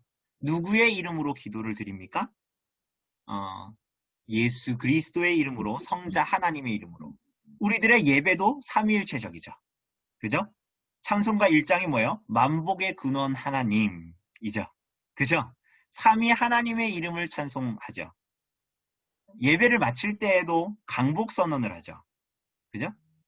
강복 선언을 할 때도 보면 뭐 고린도서나 혹은 민수기를 이제 강복 선언 하잖아요. 할 때 뭐라고 합니까? 누구의 이름이 나요? 성부와 성자와 성령 하나님의 이름으로 은혜와 평강이 있기를 원하노라 라고 말합니다. 그죠? 이 모든 것이 삼위일체적이다라는 것을 나타냅니다. 그렇기 때문에 이 삼위일체적인 내용물을 잘 생각해 보면 양태론뿐만이 아니라 그 종속설, 성자 종속설 이런 게 말이 안 돼요. 자, 이단들의 얘기도 말이 안 됩니다. 신천지 뭐 자기가 이제 이 땅에 임한 보혜사 성령이라고 얘기하는 이만희의 말도 말이 되지 않아요. 왜? 우리가 조금 전에 지금까지 계속 증명했죠. 구약 성경에도 신약 성경에도 구속을 이루시고 모든 역사를 하시고 다스리시는 분이 누구예요? 여호와 하나님입니까? 아니요. 삼위일체 하나님입니다. 그러니까 구약의 백성들도 누구로 말미암아 구원받은 거예요? 삼위일체 하나님으로 말미암아 구원받았고 신약의 백성들도 이제 이 땅에 온 보혜사 성령 이만희로 말미암아 구원받는 게 아니라 삼위일체적으로 구원받는 겁니다. 그러니까 구약의 백성들과 신약의 백성들이 그 경륜은 다르지만 구원받는 내용은 똑같아요? 달라요? 당연히 똑같게 되는 것입니다. 그죠? 굉장히 통일성을 가지고 있는 거예요. 구약과 신약이 다른 것이 아닙니다. 그리고 구원의 성격 또한 우리들에게 긴밀한 교회적인 함의를 가지고 있습니다. 왜냐하면 이 세 분이 한 분이다라는 하나됨, 연합, 이 세 분이, 이 세 위격이 하나의 신성을 가지고 하나의 하나의 참여됨으로 하나됨으로 구속을 이루시고 행하시는 모든 일들은 삼위일체 하나님의 구속의 성격을 나타냅니다. 이게 무슨 얘기냐면 조금 전에 소개해드렸던 여기 마이클 리브스의 선하신 하나님이라는 책이 있죠. 이 책을 보면 교부들이 삼위일체를 어떻게 이해했는가를 아주 재미있게 서술합니다. 재미있게 서술을 하는데 조나단 에드워즈도 마찬가지입니다. 창조에 대한 얘기를 막 하는데 해 아래 새 것이 없다고 여러분 아무리 뛰어난 신학자들도 다 그냥 갑자기 계시를 봐서 그런 건 없어요. 수많은 교회의 신학적인 자산을 가지고 다 얘기하는 건데요. 이 마이클 리브스의 책을 보면 교부들도 교회가 뭐라고 얘기하냐면 이렇게 얘기했어요. 창조가 하나님이 심심해서 창조하신 게 아니라 삼위일체 하나님 우리가 본 대로 삼위일체 하나님이 서로 하나 되고 하나로 연합됨과 에베소서도 이런 얘기를 하죠. 하나로 연합됨과 그리고 그 안에서의 사랑이 차고 넘쳐 창조 세계로 넘쳐 이 삼위 안의 사랑이 흘러 넘쳐 온 세상을 창조하게 되었다. 이런 식으로 얘기를 합니다. 굉장히 재미있는 얘기를 하는 거예요. 그러니까 창조의 목적과 긴밀하게 연관이 되고 왜 창조가 됐는가 하는 것도 설명해 주는 거예요. 이 사람들이. 여러분 이 삼위일체 하나님이 하시는 모든 일 그리고 구원과 모든 이 하나님의 속성 그 삼위일체 하나님 안에서의 사랑과 하나됨은 교회적인 함의가 있습니다. 그 교회적인 함의가 뭐예요? 삼위일체 하나님의 구속으로 말미암아 부름받아 이 땅에 존재하는 게 뭐예요? 교회입니다. 교회. 여러분과 저 말입니다. 교회예요. 교회. 그런데 이 삼위일체 하나님의 속성과 삼위일체의 존재는 교회적인 함의를 가지고 있습니다. 어떤 함의를 가지고 있을까요? 삼위일체 하나님과 같이 하나된 세 분이 하나 되고 세 분이 사랑으로 연합되어지는 그래서 세 분이 삼위일체로 한 분이신 그런 교회적인 함의를 가지고 있어요. 그래서 성경이 뭐라고 우리에게 계속적으로 얘기합니까? 요한복음 17장 22절을 보면 내게 주신 영광을 내가 그들에게 주었사오니 이는 우리가 하나가 된 것 같이 그들도 하나가 되게 하려 함이니이다 라고 이야기합니다. 그죠? 내게 주신 영광을 내가 그들에게도 주었사오니 이는 우리가 하나 된 것 같이. 여기서 우리는 누구예요? 여기서 우리는 누굽니까? 당연히 삼위 하나님을 얘기하는 거예요. 그죠? 성부 하나님과 하나됨, 그 삼위일체 하나됨을 얘기하는 것이죠.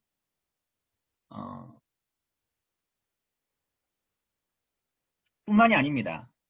여러분 요한일서도 그렇고 고린도전서 같은 데 보면 고린도전서 12장 4절부터 보면 이렇게 나와 있어요. 은사는 여러 가지나 성령은 같고 직분은 여러 가지나 주는 같으며 또 사역은 여러 가지나 모든 것을 모든 사람 가운데서 이루시는 하나님은 같으니 이렇게 얘기하죠. 이게 무슨 얘기예요? 여러분과 제가 가지고 있는 모든 하나님이 주신 은사와 달란트는 누구를 위한 것이에요? 여러분들 혹시 공부 잘하셨던 분들 있습니까? 다 잘하셨죠? 여러분 공부를 잘하는 건 누구를 위해서 준 거예요? 저는 심지어는 공부를 잘하게 된 가정의 여건마저도 우리들의 어떠함이 아니라고 생각합니다. 그건 하나님이 수명도 정하시고 어디에 거처할 한계도 정하신 분이 하나님이시잖아요. 그러므로 우리에게 주어진 모든 것들은 누구를 위한 거예요? 나를 위한 게 아니라 하나님을 위한. 궁극적으로는 하나님을 향한 것이고 궁극적으로는 나를 위한 것이 아니라 사실은 서로를 위한 거, 다른 일을 위한 거죠. 교회로 얘기하자면 우리가 어떤 은사를 가진 것은 내가 자랑하라고 주어진 것이 아니라 바로 옆에 사람을 섬기도록 주어진 것입니다. 그 안에서만 은사는 의미가 있습니다. 그런데 사도는 고린도 교회에게 왜 이런 얘기를 했어요? 은사 가지고 자랑했거든요. 자기가 가진 거 가지고 자랑했거든요. 그러니까 이 모든 것들은 교회를 이루는 방법이 아니라는 거예요, 사도는. 그러면서 뭘 얘기해요? 삼위 하나님, 성령이 한 분이시고 하나님의 한 분이시라는 거예요. 바울이 삼위일체에 대한 교리에 대한 이해가 부족해서 이런 얘기를 하는 게 아닙니다. 너희가 교회를 이루실 때, 교회를 이룰 때 삼위 하나님의 어떠함을 그대로 닮아야 된다는 것을 얘기합니다. 성자가 성부에게, 죄송합니다, 꿀리지 않는데 성자가 성부께 순종하셨잖아요. 이해되시죠? 그렇게 존재하시는 거예요. 그렇게 교회를 이루라는 거예요. 왜? 그냥 본받아야 된다라는 게 아니에요. 삼위할 하나님으로 말미암아 교회가 존재하게 되었기 때문에 너희는 그렇게 존재하도록 부름을 받았다라는 거예요.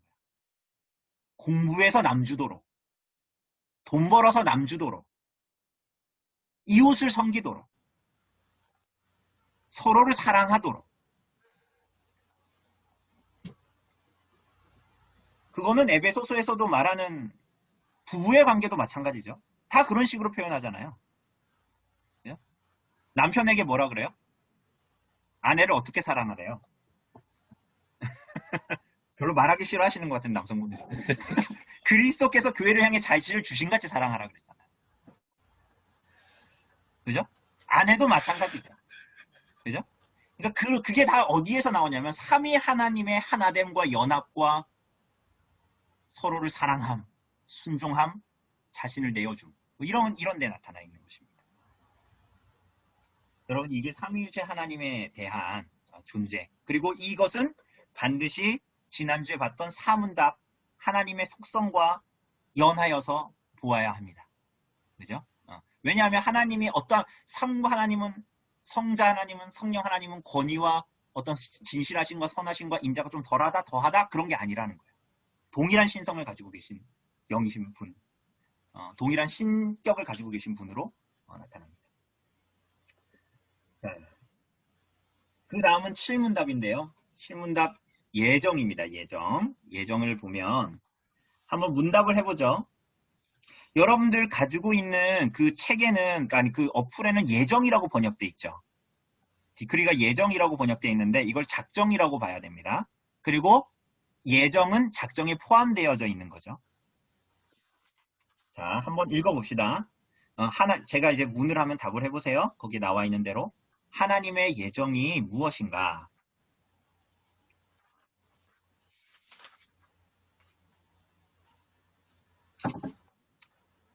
네.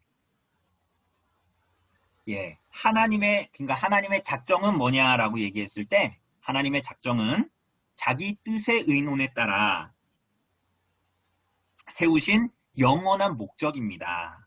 이 작정에 의해서 하나님께서는 자신의 영광을 위해 장차 일어날 모든 일을 미리 정하셨습니다. 이렇게 얘기합니다.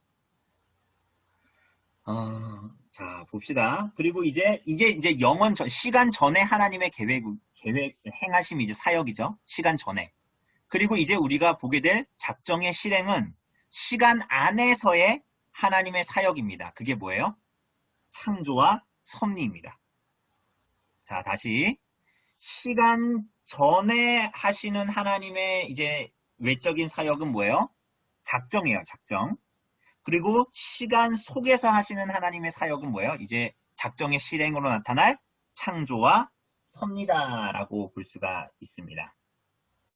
자, 여러분 이게 여기에 문답에 보면 하나님께서는 자기 영광을 위해 장차 일어날 모든 일을 미리 정하셨대요. 여러분, 사람도 집을 지으려면 설계도를 그리잖아요. 그죠? 그리고 그 설계도가 변개도 되죠. 저희 언별리 교회 오면 2층에 오면 여기 문이 하나 있어요, 벽에. 그런데 그게 원래 바깥쪽으로 이 계단을 놔가지고 2층으로 올라오게 하려고 했는데 설계가 변경돼가지고 안쪽 실내로 계단을 이렇게 둥글게 올라오게 만들어 놨거든요. 그러니까 문은 달아놓고 문이 아닌 거죠. 그러니까 우리는 설계를 해도 설계가 좀 틀릴 수 있잖아요. 그죠? 설계가 변경되기도 하고. 그래서 그리고 우리는 거기에 때로는 대처하는 게 힘들기도 하고 막 그렇잖아요. 그런데 하나님께는 그런 게 있어요, 없어요? 없어요. 이건 다 무슨 얘기냐면 하나님께는 우연이라는 게 있습니까, 없습니까? 없죠. 필연입니다. 필연. 우리 만남은 우연이 아니야. 노사연 씨의 만남. 우리 만남은 우연이 아니에요. 우연처럼 만났지만 하나님께는 그게 우연입니까? 아닙니까? 아니고 필연이죠. 이것은 사실은 모든 신론에서, 그러니까 뭐 하나님만이 아니라 그게 정말 신이라면, 일반적인 신에 대한 이해를 할 때도 신이라면 당연히 그래야 하는 거죠. 그죠? 뭐 신인데 내가 몰랐다 이런 거는 뭐 우연히 이런 그리스 로마 신화에만 나오는 거죠. 그죠? 그런데 신이라면 절대로 그렇지가 않습니다. 그러니까 계획하지도 않고 생각하지도 않은 일이 있을 수는 없는 겁니다. 여러분, 그러니 불확실성이나 우연이 있어요, 없어요? 없어요. 자, 여기서 결론을 우선 찍고 가겠습니다. 여러분, 이 작정은, 그러니까 하나님께는 우연이나 불확실성이 없다라는 것이 여러분들에게 어떻게 받아들여집니까? 여러분, 막 여러분이 믿는 그 하나님이 이제 여러분의 인생에 잘못했네.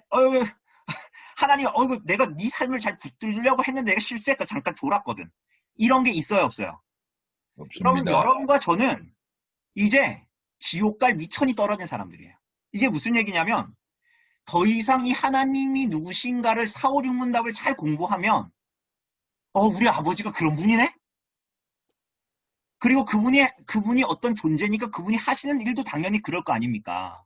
그죠? 아니, 우리는 인간 아빠는 실수하고 못나고 그런 부분이 있지만 우리 하나님은 그런 분이 아니잖아요. 4, 5, 6문답이 다 그걸 얘기하잖아요.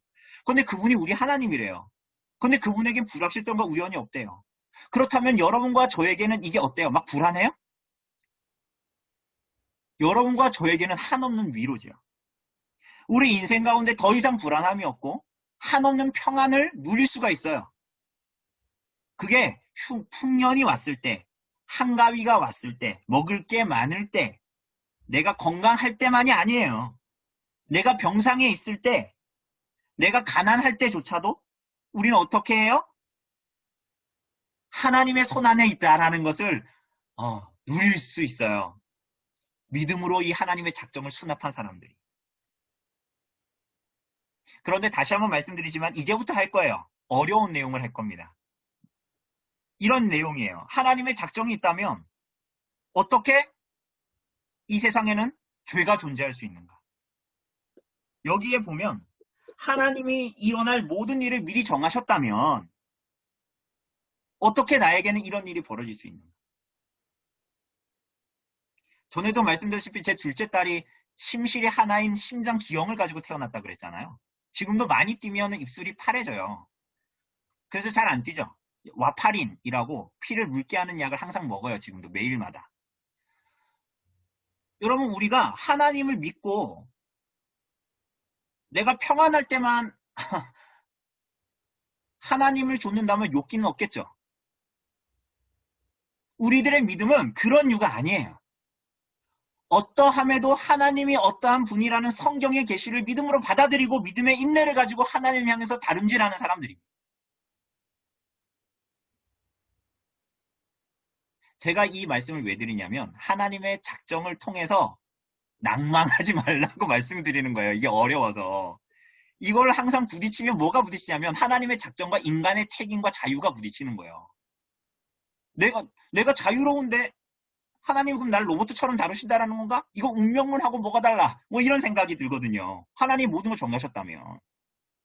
그런데 하나님은 놀랍게도 우리들의 자유를 충분히 최대한으로 보장하시되, 최대한으로 보장하신다는 말은 좀 그렇네요. 왜냐하면 하나님의 손 안에 벗어나는 자유는 없으니까. 그런데 그렇지만 우리는 자유해요. 그런데 이걸 인정해야 돼요. 우리 이걸 자꾸 인정을 안 하니까 하나님께 자꾸 삿대질하는 거예요. 우리가 하나님처럼 생각하는 거예요. 여러분 잘 생각해 보세요. 여러분들 중에서 하나님이 주권적인 하나님이시고 하나님이 하나님이시라고 말을 안 하는 분들이 누가 있을까요? 아무도 없잖아요. 지금 이 시간에 나 하나님 주권적으로 생각 이런 분도 아무도 없을 거예요. 그런데 잘 생각해 보면 우리들의 마음은 자기가 주권이 있는 것처럼 인생을 살아가잖아요. 그러니까 하나님이 누구라고 고백하는 건 쉬워요. 그런데 그에 비추어서 내 존재를 잘 못 봐요, 우리는. 그게 참 우리들의 죄악됨이고 비참함입니다. 그래서 이런 것들을 하나님의 작정도 잘 인정하지 않으려고 하죠. 마치 하나님하고 나하고 또이 무슨 맞상을 같이 이렇게 할 수 있는 존재처럼 자꾸만 생각을 하는 거예요. 왜냐하면 우리는 그렇지만 하나님과 우리와의 존재의 격차는 너무나 크거든요. 그렇지만 우리는 성경에 계시된 대로 우리는 받을 수 있는 겁니다. 자, 그래서 하나님의 작정을 우선 우리가 볼 텐데 하나님께는 우선은 마스터 플랜이 있다라는 거예요. 근데 우선은 이거 좀 구별을 해야 되는데 이 플랜 하나님의 뜻과 하나님의 계획은 조금 구분해서 좀 생각할 필요는 있죠. 이해하기 좋게 하기 위해서. 넘어갔네요. 보면 우선은 하나님의 뜻과 하나님의 계획을 좀 분리시킬 필요가 있습니다. 하나님의 뜻, 하나님께서 여러분과 저를 자녀 삼으시겠다라는 것은 하나님의 뜻입니다. 그죠?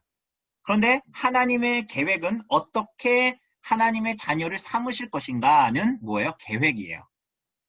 자, 다시. 하나님께서 영원전의 택자들을 구원하시겠다라는 것은 하나님의 뜻입니다. 맞죠? 자녀 삼으시겠다. 그런데 어떻게 자녀를 삼으시겠다라는 것은 하나님의 뭐예요? 계획으로 구분할 수가 있습니다. 그죠? 우선 구분을 해야 되고. 그래서 우리는 때로는 하나님의 계획을, 하나님의 방식을 이해하지 못하는 거예요. 그래서 우리들의 삶에 흉년이 오거나 건강치 못함이 오면 하나님께 삿대질을 하는 거예요. 왜요? 하나님의 계획에 대한 이해가 없기 때문에. 그러니까 하나님의 뜻은 그러면서 하나님이 나에게 이런 뜻이 있었나 막 흔들리는 거야. 그것마저.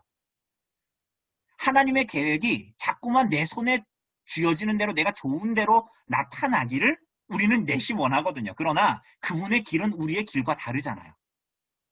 하나님의 뜻은 분명해요. 하나님의 뜻이 흔들리지 않지만 마치 아이가 부모의 말에 순종하지만 때로는 부모의 말에 순종하기 싫어도 매를 맞으면서도 가야 되는 때가 있잖아요. 그런데 부모는 이건 비유적인 겁니다. 완전한 게 아니라 그 아이를 부모의 뜻에, 좋은 뜻에 맞추어 잘 가기 위해서 하는 거잖아요. 근데 아이들은 우리 엄마가 왜 나한테 잔소리를 하고 왜 나한테 외초리를 내는지 이해 못하죠. 그죠? 그래서 삐져서 방문 닫고 들어가 버리잖아요. 저희 아이 큰아이가 9살인데 몇 살부터 그렇게 될지 잘 모르겠는데 그래서 말 안 하고 들어가 버리잖아요. 마음에 안 든다고. 우리가 때론 그렇잖아요. 하나님의 계획에 대해서. 그래서 하나님의 뜻과 계획을 이렇게 좀 구분해 볼 필요가 있습니다. 그러니까 우리에게 하나님께서 요구하시는 것은 뭐냐면 신명기 29장 29절 말씀 그대로예요. 이따가도 보겠지만 감추어진 일은 우리 하나님 여호와께 속하였거니와 나타난 일은 영원히 우리와 우리 자손에게 속한 거예요. 그러니까 우리는 하나님의 감추어진 뜻, 그분의 뜻을 이루시는 계획이 어떻게 진행되는지는 우리는 몰라요. 감추어져 있어요. 그죠? 우리는 뭐 하는 거예요? 그 하나님의 뜻을 분명히 알기 때문에 뜻을 안다라는 거예요. 뜻을 알기 때문에 우리는 하나님의 펼쳐지는 계획 앞에 좌지우지하지 않고 어떻게 하는 거예요?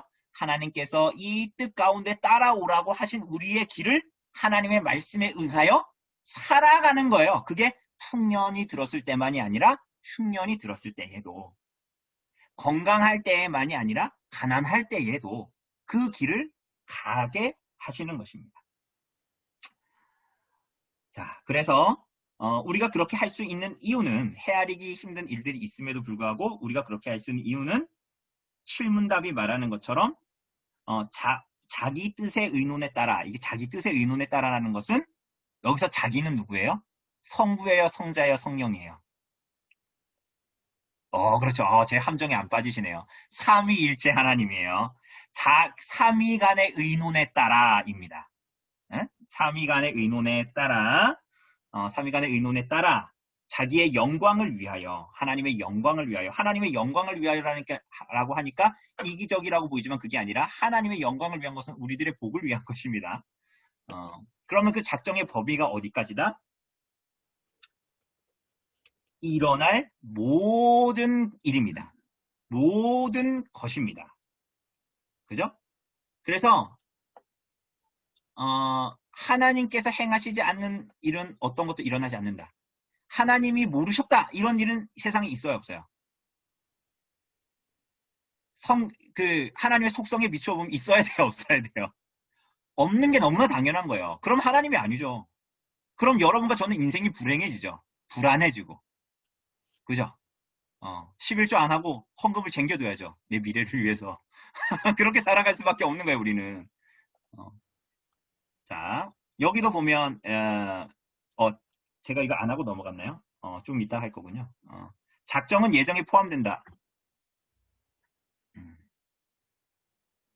약간 엉킨 것 같으니까 요거 뭐 하고 넘어가야 될 것 같긴 한데, 자, 작정은 예정에 포함됩니다. 근데 이게 무슨 얘기냐면요. 예정은 특별히 도덕적인 피조물들이 누구예요? 네, 도덕적인 피조물들이 누구죠? 천사와 인간입니다. 그래서 모든 것을 하나님께서 예정하셨는데 특별히 도덕적인 피조물들, 천사와 인간을 향한 특별한 계획이 뭐예요? 예정입니다. 예정. 자, 그래서 여기에 보면 에베소서 1장 11절에 모든 일을 그의 뜻에 결정대로 일하시는 이의 계획을 따라 우리가 예정을 입었다. 그래서 그 안에서 기업이 되었다라는 거야. 우리는 영원 전에 2020년에 그렇게 된 게 아니라 영원 전에 하나님의 예정을 입은 사람들이다. 이렇게 얘기합니다. 그래서 구원을 받은 사람들이다. 이렇게 얘기하죠. 그런데 어쨌거나 하나님의 작정의 범위의 대상은 모든 것입니다. 모든 것. 그래서 보면 악한 일도 하나님의 하나님의 작정에 속하죠. 이거 너무나 당연한 거죠. 그래서 그가 하나님께서 정하신 뜻과 이 사도가 지금 사도행전 2장에서 말하는 대로 그가 하나님께서 정하신 뜻과 미리 아신 대로 내준 바 되었거늘 너희가 법 없는 자들의 손을 빌려 못 박아 죽였다. 그러니까 로마인들의 손에 그들의 손을 빌려서 너희 이스라엘 백성들이 예수를 십자가에 못 박아 죽였다라는 거예요. 그런데 이게 야, 니네 진짜 어쩌다 보니까 진짜 니네가 나쁜 놈이니까 어쩌다 보니까 니네가 너무 악하다 보니 그렇게 됐다라는 것이 기회 아니에요? 아니에요. 그러면 이렇게 되면 여러분은 그러면은 이렇게 생각하잖아요. 그건 하나님의 작정이니까 예수를 십자가에 못 박은 그들은 죄가 있어요, 없어요?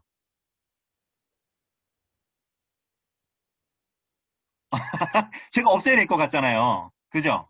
그러나 그들은 죄를 지어 그 길로 가게 하시는 거예요.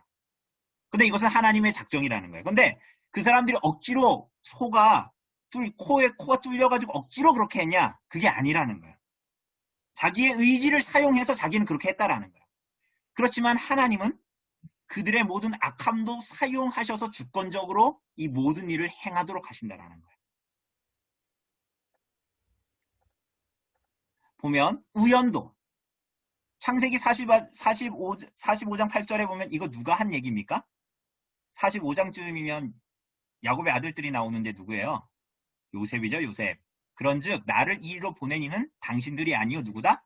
하나님이다. 이따가도 볼 거지만 형들이 요셉을 팔아먹었잖아요. 채색 옷 입고 막 잘난 척하고 그러니까.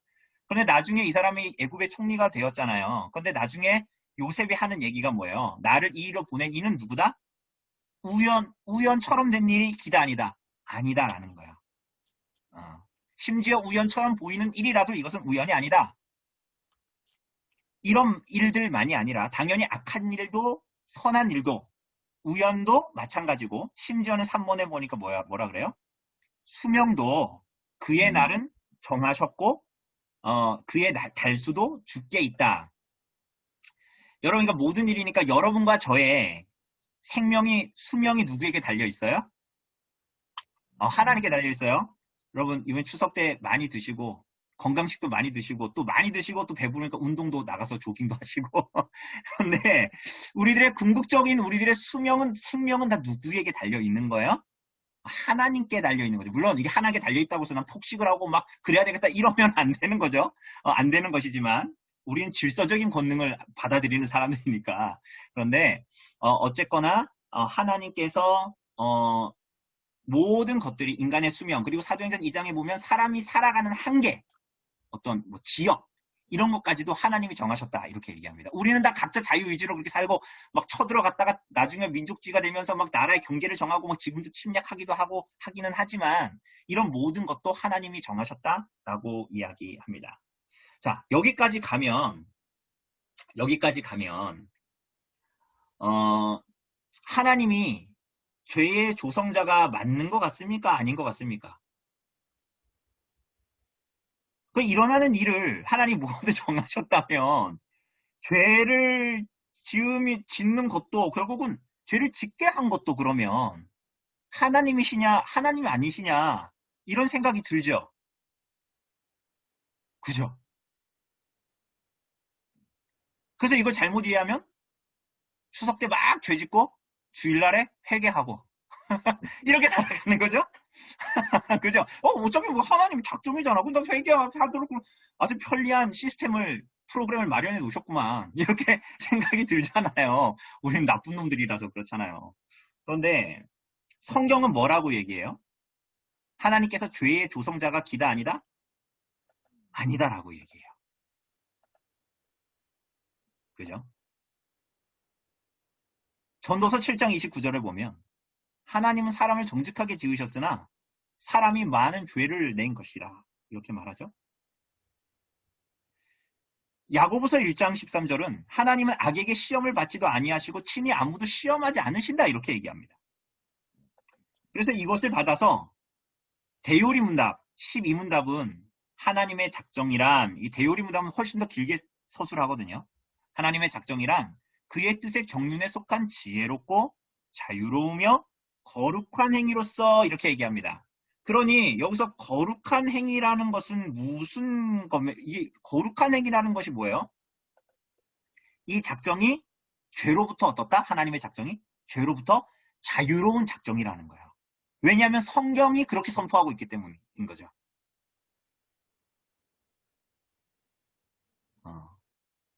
자, 그래서 성경은 이 성경의 이 내용들을 웨스트민스터 신앙고백서 3장 1항이 뭐라고 얘기하고 있냐면 이렇게 얘기합니다. 제2원인들의 자유나 우연성이 제거되지 않고 도리어 확립되게 하는 무한한 지혜와 능력을 갖고 계신 분이다라는 거예요. 다시 하나님이 제2원인들의 자유나 우연성이 우리로서는 우연이잖아요. 우리로서는 우연이니까 제2원인이 우리예요. 제1원인은 누구예요? 하나님이신 거예요. 제2원인들의 자유나 우연성이 제거되지 않고 도리어 확립되게 하는 무한한 지혜와 능력을 가지신 분이다. 그러면서 죄에 대한 문제들은 하나님께서 성경이 미리 정하셨다라고 하나님의 작정, 하나님의 뜻을 위한 하나님의 작정을 세우셨지만 동시에 사람이 그 안에서 자기 행동에 대해서 책임을 져야 한다라고 분명히 말합니다. 이게 어려운 거예요, 이게 이제. 그죠? 사실은 이거 왈가왈부하고 하지만 뭐 하나님이 우리를 로봇처럼 만들지 않으셨다. 우리를 프로그램에 놓지 않으셨다. 근데 이게 이것도 사실은 말은 그렇게 하는데 우린 좀 이해가 안 가요, 그게. 그래서 작정을 성경이 말하는 대로 계속적으로 서술하고 표현하지만 우리 입장에서는 사실은 성경을 보고 성경의 계시를 믿음으로 수납하는 방식이에요. 삼위 하나님의 존재도 그렇고요. 물론 그렇다고 해서 하나님의 작정 아예 모르냐 그런 건 아니잖아요. 그런데 성경이 말하는 하나님의 존재, 그분의 일하심, 섭리, 심지어 창조도 믿음으로 수납하는 것입니다.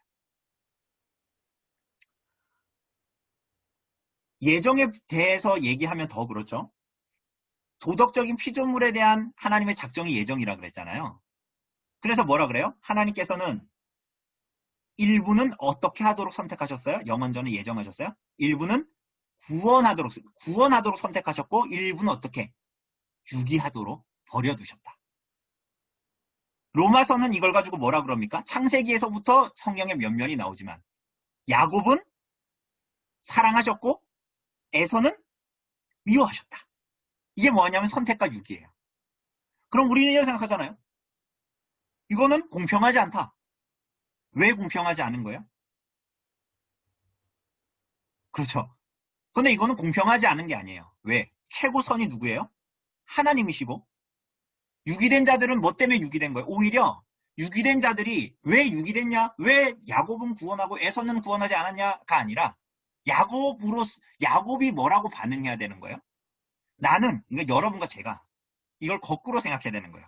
여러분과 제가 어떤 자들인데? 유기되어 마땅한 자들인데? 여러분과 제가 어떻게 된 거예요? 선택받은 거예요. 전에도 얘기했죠? 에베소서는 그래서 이걸 보고도 가지고 뭐라 그래요? 우리가 선택받은 이유가 뭐라 그래요? 아까 에베소서 1장 11절도 나왔지만 하나님의 기뻐하시는 뜻이에요. 여러분이 달란트가 많고 은사가 많고 대단해서가 아니에요. 여러분이 믿을 만한 자질이 보여서도 아닙니다. 영원전에 여러분에게 자질을 줘가지고 야 쟤는 열심히 있으니까 믿겠는데? 그런 방식이 아니라는 거예요. 우린 그렇게 하나님을 찾을 수도 없고요.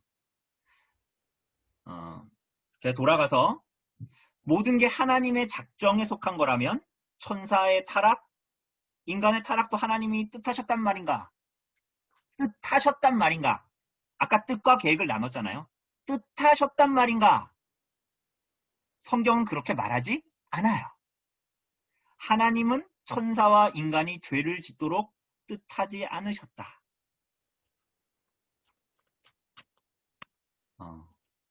그리고 하나님은 인간과 천사에게 죄를 짓지 않을 수도 있는 자유의지를 주셨다. 여러분, 그래서 이 어거스틴이 인간을 네 부류로 나눈다 그랬잖아요. 타락 전, 타락 후, 거듭난 사람, 영화된 사람. 그래서 타락 전의 인간은 어떤 인간이에요? 죄를 짓거나 안 짓는 것이 가능한 상태. 이해되시죠? 타락 전에는 죄를 짓거나 안 짓는 것이 가능해요. 그죠? 그러면 타락 후에는 어떻게 될까요? 죄를 안 짓는 것이 불가능해요. 그죠? 맞죠? 근데 여러분과 저는 지금 여기에 속하지 않아요. 거듭난 자는 어때요?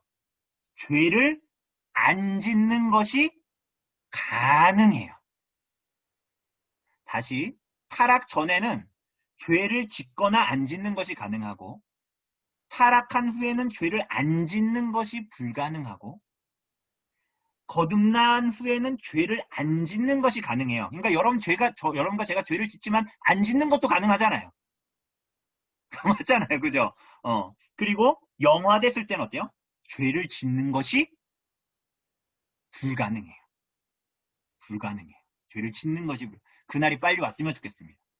그래서 38문이 말하는 대로 하나님을 영화롭게 하고 즐거워하는 일을 영원토록 할 수 있는, 완전하게 할 수 있는 그 날이 온다라는 거죠. 자, 그래서 그러면 죄가 생겨난 것은 뭐냐? 천사와 인간이 하나님이 주신 이러한 자유의지를 자신의 자유를 잘못된 방향으로 사용한 결과다. 이걸 뭐라 그러냐면 사실은 이런 말을 가능하면 안 사용하는 것도 좋고 어떤 사람들은 칼빈이 이런 말을 즐겨 했다고 말하는데 그렇지도 않았던 것 같아요. 죄를 허용하셨다. 왜냐하면 죄를 허용했다라는 우리가 지금 말을 하면 죄 지어도 된다라는 뉘앙스처럼 우리가 들리잖아요. 그죠? 뭘 허용했다. 추석 때 우리 애들한테 콜라 먹는 걸 허용했다. 이렇게 얘기하면 그거 콜라 먹어도 된다고 말하는 것 같잖아요. 근데 그것이 아니라 우리가 이렇게 표현하는 거예요. 죄를 허용하셨다. 그래서 대요리 문답 13문답을 보면 하나님은 그의 순전한 사랑으로 천사의 일부를 영광으로 선택하시고 그리스도 안에서 사람의 일부를 영원한 생명으로 그리고 방편도 그들을 영원한 생명으로 이끄는 방편도 선택하셨다라고 얘기하는데 여기에 보면 하나님이 그의 뭘로? 순전한 사랑으로라고 얘기했을 때도 선택의 책임이나 의무가 전혀 없이 하나님 편에서 얘기하는 거예요.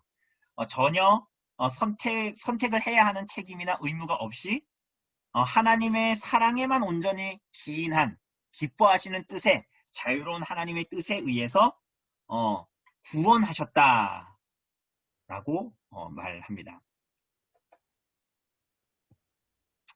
자, 그럼 하나님께서 이 죄를 허용하셨을 때 그냥 무한대로 내버려 두셨나? 그러나 그게 아니라 그 죄에 대해서 죄의 결과를 규제하고 통제하신다 라고 볼 수가 있습니다. 그래서 성경은 두 가지를 얘기해요. 그러니까 하나님 자유의지를 부여받은 천사와 인간이 죄를 짓는 것을 막지는 않으셨지만 자유의지를 가지고 죄를 지은 결과에 대해서는 그 책임을 묻는 방식으로 죄를 통제하시는 거예요. 이게 성경이 말하고 있는 거예요. 그러니까 야고보서도 아까도 우리가 말했다시피. 그래서 시편 106편 15절을 보면 이런 얘기가 있어요. 이거 그 출애굽 때 매출하게 준 사건 이렇게 얘기하시면서 이렇게 말씀하세요. 여호와께서 그들이 요구한 것을 그들에게 주셨을지라도 그들의 영혼을 쇠약하게 하셨도다. 다시요. 여호와께서 그들이 요구한 것을 그들에게 주셨을지라도 그들의 영혼을 쇠약하게 하셨도다. 이렇게 말합니다. 그러니까 하나님께서는 죄를 짓는 것을 막지를 않으시고 그들이 탐욕스럽게 하고 탐심을 추구하는 것을 막지는 않으셨지만 그 결과에 대해서는 책임을 묻는 방식으로 죄를 통제하신다. 그리고 이것도 결코 인간의 죄도 하나님의 뜻을 그러나 벗어나지는 못하고 허용하셨다 그랬죠. 그래서 하나님의 주권적인 통제를 벗어나지는 못합니다. 그러니까 내가 하나님의 뜻을 내가 한번 오늘부터 마음 먹고 하나님의 뜻을 한번 내가 싸그리 망쳐보겠다. 그런 존재는 있을 수가 없다.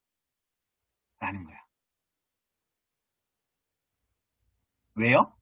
우리가 지난주에 봤던 사문답에 의한 하나님의 존재를 잘 생각해 보시면 알 수 있습니다.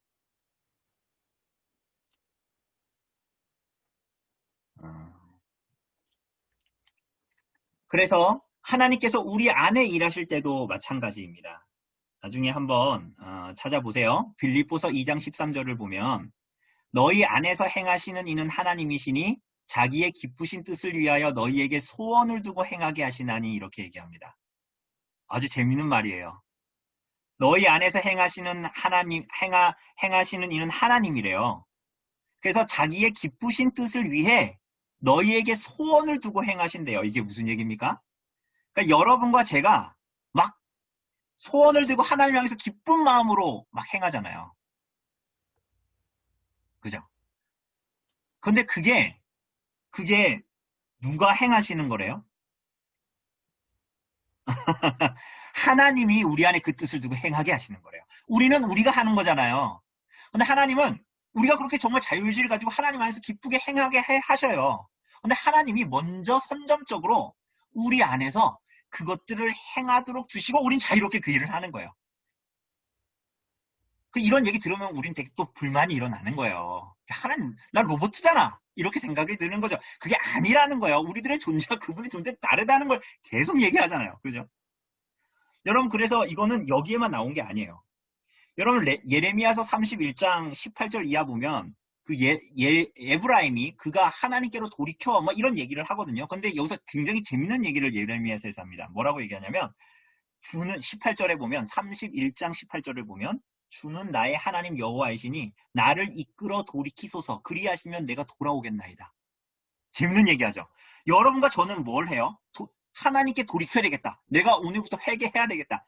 그것도 아니라 그랬잖아요. 루터가 뭐라 그랬어요? 한번 감정적으로 눈물을 흘리며 회개하는 게 회개가 아니라 고해성사하는 게 회개가 아니라 너의 삶을 하나님께로 돌이키는 것이다. 이게 회개라 그랬어요. 회개의 삶을 얘기한 거죠.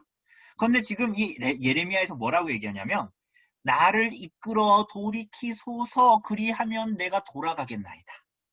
이게 재밌는 얘기예요. 이게 빌립보서의 얘기거든요. 이게 하나님께서 내게 행하시는 이가 하나님이시고 그래서 내가 자기의 기쁘신 뜻을 위하여 우리 안에 소원을 두시면 내가 그대로 행한다라는 거예요.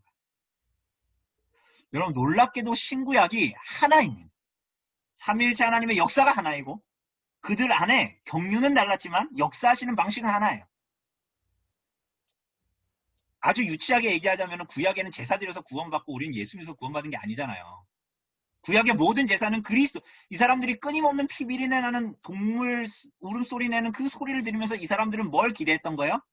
오실 메시아를 기대했던 거예요.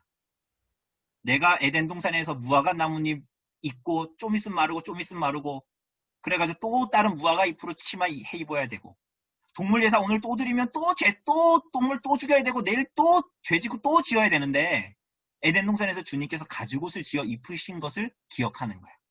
이제 예수께서 오셔서 이 동물의 제사를 그만하고 영단번에 드리는 단 한 번의 속죄의 제사를 드릴 날을 기대했던 거예요. 그 사람들이 다 뭐 하면서? 구약의 제사를 드리면서. 그러니까 놀랍도록 오늘 지금 하나님께서 우리 안에 행하시는 방식도 동일하다는 거예요. 사람들을 구원하시는 방식, 구속을 이루시는 그러한 방식. 그런데 우리가 이렇게 살아가야 되는데 이렇게 못 살도록 하는 게 있어요. 이렇게 방금 우리가 얘기한 대로 이제 끝낼 거예요. 작정 안에서 이제 하나님께 기쁘게 살아야지 추석 때 정말 내가 정말 가기 싫은 시댁 없으시죠, 여러분은? 그런 거, 나 그래, 우리 시동생이 나를 좀 갈고도, 좀 자랑질을 해도 내가 좀, 내가 하나님의 작정 안에서 막 이렇게 하려고 하는데, 자꾸만 하나님에 대해서 의심하고 섭리를 믿지 못하게 하는 게 있는 거예요. 그게 뭐예요? 악의 존재죠. 시어머니는 건들지 말고, 시동생이 나를 이렇게 힘들게 하고, 이런 악의 실체가 있는 거예요, 우리들 안에. 그런 거잖아요. 막 이엘이 이제 10월 중순에 또 병원 가야 되는데 막 가는데 여러분 사람이 아픈 것도 악의 실체잖아요. 근데 또 애가 또 안 좋아졌어. 막 이러면 하나님의 작정을 우리가 막 믿고자 하는 마음이 막 사라지잖아요. 막 무너지고. 그런데 이럴 때일수록 하나님이 우리 누구신가? 4, 5, 6문답이 말하는 그 하나님이 누구신가를 묵상해야 돼요. 그걸 잃어버리면 안 돼. 그러니까 우리 와이프가 아무 생각 없이 말한 거겠죠. 예수님 꼭 붙들면 돼. 그 예수님 누군데? 그분이 뭘 하셨는데? 그걸 알아야 돼요. 그래야 우리는 믿음으로 살 수 있어요, 정말. 여러분, 그래서 욥기를 보면 욥이 작정에 어떻게 반응했는가를 보면 재미있습니다. 여러분, 욥이 하나님을 신뢰하는 사람이었는데 우리가 알다시피 많은 재앙이 임하잖아요. 하나님께서 그에게 하나 남겨두셨어요. 하나 남겨두셨죠. 그게 뭐예요? 아내를 남겨두셨어요. 그래서 내 배필은 그게 아니에요. 내 배필이니까 이쁜 와이프를 남겨두셨나 그게 아니라 욥을 절망에 빠뜨리기 위해서 사탄이 욥을 남겨놓은 거예요. 그죠? 여러분들의 아내는 안 그러실 거라고 믿습니다. 제 아내도 안 그래요. 근데 여기에 보면 뭐라 그래요? 너 이런 상황 처했는데 너 하나님 믿고 너 위지하기냐 차라리 하나님 욕하고 한번 시원하게 욕하고 죽어버려라, 자살해라. 이러니까 뭐라 그래요? 이거 유진 피터슨의 이제 번역입니다. 이거 이제 의역이죠. 뭐라 그래요? 당신은 생각 없는 바보처럼 말하는구려. 우리가 하나님께 좋은 날도 받았는데 나쁜 날도 받는 게 당연하지 않소? 그대의 말이 한 어리석은 여자의 말 같도다. 우리가 하나님께 복을 받았은즉 화도 받지 아니하겠느냐? 않겠는가? 이렇게 묻는 거예요. 여러분, 이게 무슨 얘기냐면 이런 거예요. 우리는 우리가 보기에 복이고 화가 있잖아요. 그러니까 우리가 보기에 복은 뭐예요? 그러니까 복은 뭐예요? 우리는 자꾸 하나님 시각으로 안 생각하고 내가 좋은 걸 복이라고 생각하고 내가 보기에 안 좋은 걸 화라고 생각하잖아요. 근데 하나님 앞에서의 화와 복은 그게 아니거든요. 그리고 우리는 이미 하나님께 무한한 복을 받은 사람들이 누구? 어떻게? 창세기 15장에서 하나님이 그 4, 5, 6문답에 하나님이 자신을 상급으로 주셔서 우린 받은 사람들이잖아요. 그래서 이 하나님이 누구신가? 화와 복을 주관하시는 하나님. 사실은 이 모든 것이 우리들의 인생을 주관하시는 분이 하나님이신데 당신이 그렇게 말하는 것이 어리석다. 네가 보기에 화라고 생각해서 그것을 들어가지고 그 하나님을 대적하고 하나님을 욕하라니, 저주하라니 이런 얘기를 하는 거예요. 그죠? 뿐만이 아닙니다. 누가 나와요? 그 다음에 요셉 나옵니다. 요셉 얘기는 우리가 다 아니까. 이렇게 얘기해요. 창세기 50장 이제 끝나는 장이죠. 아버지가 죽고 야곱이 죽고 장사하고 나서 막 형들이 두려워하고 막 동생들이 두려워 그러니까 두려워하지 마십시오. 내가 하나님을 대신하겠습니까? 보다시피 형님들이 나를 해치려고 악한 일을 꾸몄으나 하나님께서 그 계략을 선으로 바꾸셔서 나를 이롭게 하셨고 지금 형님들 주변에서 이루어지는 모든 일에서 보는 것처럼 수많은 사람들도 살리신 것입니다. 하나님의 뜻이 당신들의 악을 들어서 사용한 것입니다. 오히려 하나님의 뜻을 이루셨습니다. 라고 말하는 것입니다. 뿐만이 아닙니다. 이 작정 앞에서 우리는 그럼 어떻게 반응해야 할까요? 창세기 29장, 신명기 29장 29절의 말씀을 그대로 다시 갖고 와서 유진 피터슨이 이렇게 얘기합니다. 감추어진 것은 하나님께서 책임지고 하실 일이지만 드러난 것은 우리의 몫입니다.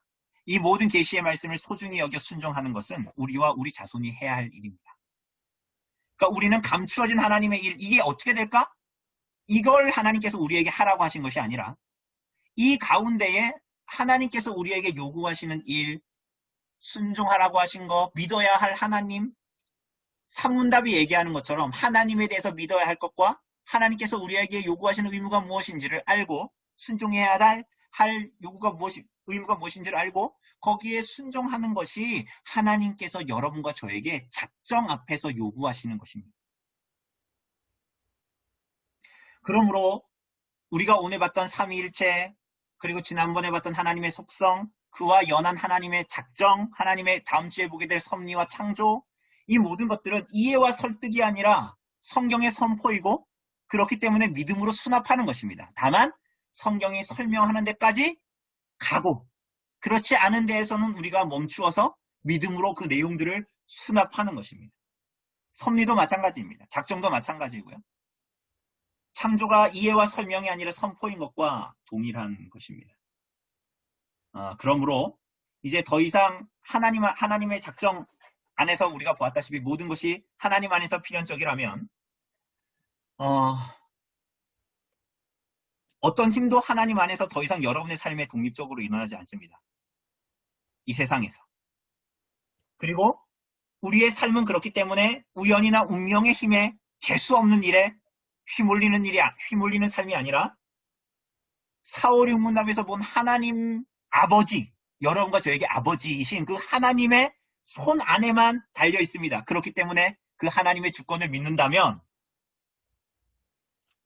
여러분의 삶과 사고와 생활 방식이 달라지겠죠.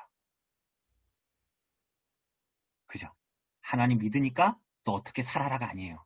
그건 윤리도덕적이고 그거는 결국 율법주의로 가죠. 그런데 이 하나님이 누구신지를 알 때 우리들의 삶은 하나님 그리스도와 그분의 복음이 무엇인지를 알고 그 4, 5, 6문답에 하나님이 누구신지를 성경을 통해서 알고 믿고 깨달을 때 여러분과 저의 삶의 방식이 달라지는 거예요. 당연하죠. 그분이 주권적인 하나님이시고 그분이 모든 일을 섭리 가운데 이루시는 분이라면 여러분의 삶, 이 땅에서의 세상에서의 삶, 교회, 하나님의 인도와 하나님의 뜻에 견지해서 바라보고 목적하며 하나님을 목적하며 살아가게 되죠. 그래서 우리들의 자유의지를 어떻게 해요? 아까 얘기한 대로 죄를 짓지 않는 게 가능한 방식으로 어떻게 해요?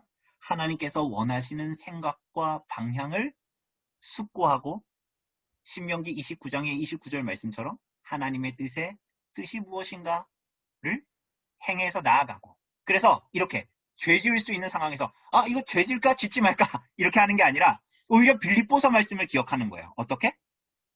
내가 이거 작전을 공부하면 이거 죄 지어도 이게 달콤한 죄인데 그냥 죄 지어도 하나님께서 하나님의 뜻은 이렇게 나를 보듬어 주실 거야. 이런 식으로 더 이상 나타나지 않고 빌립보서 2장이 말하는 것처럼 하나님께서 내 안에 하나님의 뜻을 행할 수 있는 선한 소원을 내게 주셔서 내가 이렇게 행한다면 내가 하나님의 일에 나 같은 자를 참여케 해주시겠구나. 내가 하나님의 작정에 뭐 하나 숟가락 하나 얹을 수 없지만 내가 그 진리의 파편 하나가 내 안에 들어와서 내가 하나님 앞에 하나님께 순종하며 살아가고자 하는 소원을 내게 주셨다면 그리스도의 교회에 한 벽돌로 내가 존재하고 하나님의 일에 나 같은 자가 참여하는 방식으로 살도록 부름받았다면 거기에 순종해야지. 이렇게 나타나게 되겠죠. 이게 하나님의 작정이 우리에게 적용되어지는 방식입니다. 네. 여기까지 우리가 이 하나님의 작정, 5, 6, 7문답을 좀 간단하게 봤습니다. 간단하게 보았고 네, 조금 어려웠죠. 조금 어려웠을지 모르겠지만 어쨌거나 우리가 이 하나님과 하나님의 작정에 대한 내용들을 풍성하게 가지고 숙고하고 성경을 통해서 그것이 우리들이 신자의 삶을 살아가고 하나님을 향해서 살아가는데 너무나 중요한 내용입니다. 어떻게 보면 그냥 읽고 지나갈 수 있음에도 불구하고 그래서 좀 하나하나를 꼼꼼하게 좀 이렇게 좀 바라보고 공부하는 것이 그래도 어쨌거나 우리들에게 유익이라고 보여집니다. 예, 혹시 예, 질문 혹시 있으십니까?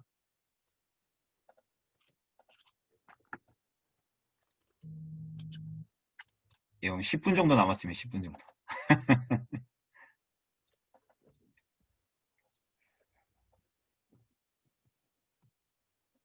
예, 혹시 뭐 가족들이 기다리고 계시는 건 아니죠? 우리 오늘 연휴의 시작 밤인데. 문 예, 예. 7에 보면 그 영원한 경륜이라는 말씀이 나오거든요. 예, 예, 맞습니다. 네네네. 네, 그 경륜이라는 단어를 좀 설명해 주실 수 있으세요? 여기에 보면 하나님의 예정은 그 뜻대로 하신 영원한 경륜이신데 이로 말미암아 자기의 영광을 위하여 모든 되어가는 일을 미리 정하신 것이다. 이렇게 나타나고 있죠. 근데 여기에 보면 그러니까 이게 장로님 그래서 혹시 다른 책이 소요리 문답에 대한 책이 혹시 있으신지 모르겠는데 뭐 경륜이라고 표현되어 번역되기도 하는데 이게 영원한 목적, 자기 뜻의 의논에 따라 세우신 영원한 목적이다라고도 번역이 됩니다. 이게 차라리 어떤 면에서 보면 하나님의 이 목적이라고 표현되는 게 훨씬 더 맞다고 볼 수가 있죠. 제가 잠깐만요.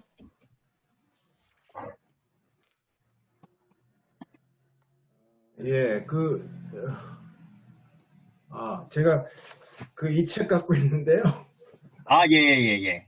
이 책에 보면은 원래 원문이 카운슬이라고 돼 있거든요. 네네네네. 카운슬 of 의논. 그러니까 삼위 하나님 안에서의 의논. 그게 더 그거는 쉽게 이해가 어떻게 보면 되는데. 네네네네. 경륜이라는 말을 가끔 들었는데 네네. 경영 뭐 이런 하나님의 경륜하셔갖고 하나님이 경영하시는 방법 이런 식으로 얘기를 하시는 것 같아요. 여기서는 좀 다르게 쓰인 것 같아가지고 혼동이 돼서요. 네. 맞습니다. 그러니까 우선은 기본적으로 장로님이 말씀하신 그 의미가 그 특강 소요리 문답도 사실은 이야기하고 있는 부분 이라고 볼 수 있는데 하나님의 뜻의 의논에 따라서 세우신 그 일들을 행하시는 어떤 목적 그리고 그 일들을 목적하고 이렇게 해 나가심 이루어 나가심 혹은 뭐 다스리기로 결정하심 그렇게 해 나가심 뭐 이렇게도 볼 수가 있는 거죠. 네. 그렇죠. 답이 되셨는지 모르겠는데. 아니 경륜이라 질문이 없으셔서 제가 네. 경륜이라는 말이 나오면 이렇게 딱 그렇죠. 걸리더라고요. 이렇게. 네. 그리고 이게 많이 안 쓰는 말이기도 하죠. 지금은. 네, 그렇죠. 그러니까 이게 약간 신학적인 용어로서 그냥 이제 사용을 하는데 우리로서는 잘 안 와닿는 말이기도 하고. 화 목사님이 가끔 쓰세요. 그렇죠. 근데 이게 단어라는 게 어떤 문맥에서 맥락에서 여러 가지 의미를 가지고 있잖아요. 그래서 이게 꼭 그 경륜은 아마 화 목사님이 설교하실 때 주로 이제 쓰실 때는 이게 되어져가는 하나님의 크신 역사 안에서의 흐름 뭐 이런 거를 말씀하시는 거라고 저는 사실은 많이 보여집니다. 네, 고맙습니다. 네. 그리고 7문에서 자기의 영광을 위하여를 우리의 복을 위하여라고 아까 말씀하셨거든요, 목사님. 네네네. 예. 그런데 그렇다면 우리의 복을 위하여라고 그렇게 번역을 할 수 더 있다라는. 이야기가 쉬울 텐데 자기의 영광이라. 그렇게 번역을 할 수 있다고. 아니요. 그렇게 번역을 할 수 있다라는 얘기가 아니라 자기의 영광을 위한 것인데 우리는 이제 그러니까 이건 설명을 할 때 잘 오늘 질문해 주셨는데 우리 설명을 할 때 우리가 쓰는 언어로 자기 영광을 위해서라고 얘기하면 우리는 되게 이기적인 방식의 무언가를 자꾸만 생각하잖아요. 네, 나를 위한 거니까. 근데 하나님이 그렇죠. 그런 방식의 자기의 영광을 위한 것이 아니다라는 표현을 제가 우리의 복을 위해서 왜냐하면 하나님의 영광은 우리의 목적이잖아요. 사실 인생의 네. 목적이니까. 하나님의 네. 영광이 드러나는 것은 사실 누구의 기쁨이냐면 우리들의 기쁨이에요. 그래서 우리의 복이라고 제가 표현을 한 거예요. 그러니까 제가 중간을 좀 뛰어넘으면서 표현을 해서 그런데 번역이 그렇다라는 건 아닙니다. 자신의 아. 영광을 위하여가 맞는 겁니다. 그러나 이것을 우리가 이 생각할 때 이제 자칫 잘못 생각할 수 있잖아요. 이제 그런 의미. 근데 그게 하나님의 영광을 위한 것이 결국은 사실은 우리들에게 기쁨이 되고 우리들의 즐거움이 되고 우리들에게 사실은 복이 되는 거죠. 왜냐하면 그분 자신을 우리들에게 상급으로 주시는 분이시니까. 네. 그래서 그렇게 이제 표현을 한 겁니다. 제가. 참 어려운 것 같아요. 한 줄 한 줄이. 그렇죠. 그렇습니다. 네. 그래서 이게 네. 사실은 소요리 문답으로 이제 아이들에게 외우게 한 거지만 사실은 그 깊은 의미를 소요리 문답이 어른들이 보면 신앙의 어떤 성숙도를 가진 사람들이 보면 하나하나 이렇게 좀 찝어서 볼 수 있는 부분들이 많죠. 그렇죠. 그래서 이 요리 문답도 그냥 이렇게 한번 공부하고 끝나는 것이 아니라 나중에 여유가 네. 되시면 그렇게 같이 공부하시는 것도 너무 좋고 사실은 적용이 중요하기도 하고요. 우리 아까 장로님이 갖고 계시는 그 특강 소요리 문답 같은 책은 그야말로 자습서거든요. 자습서. 그리고 그룹 모임을 할 때 같이 읽고 뒤에 나눔을 할 수 있는 문제들이 있고 이런 내용들입니다. 네, 그래서 그런 것들을 해서 계속적으로 해 나가시는 것도 좋습니다. 네.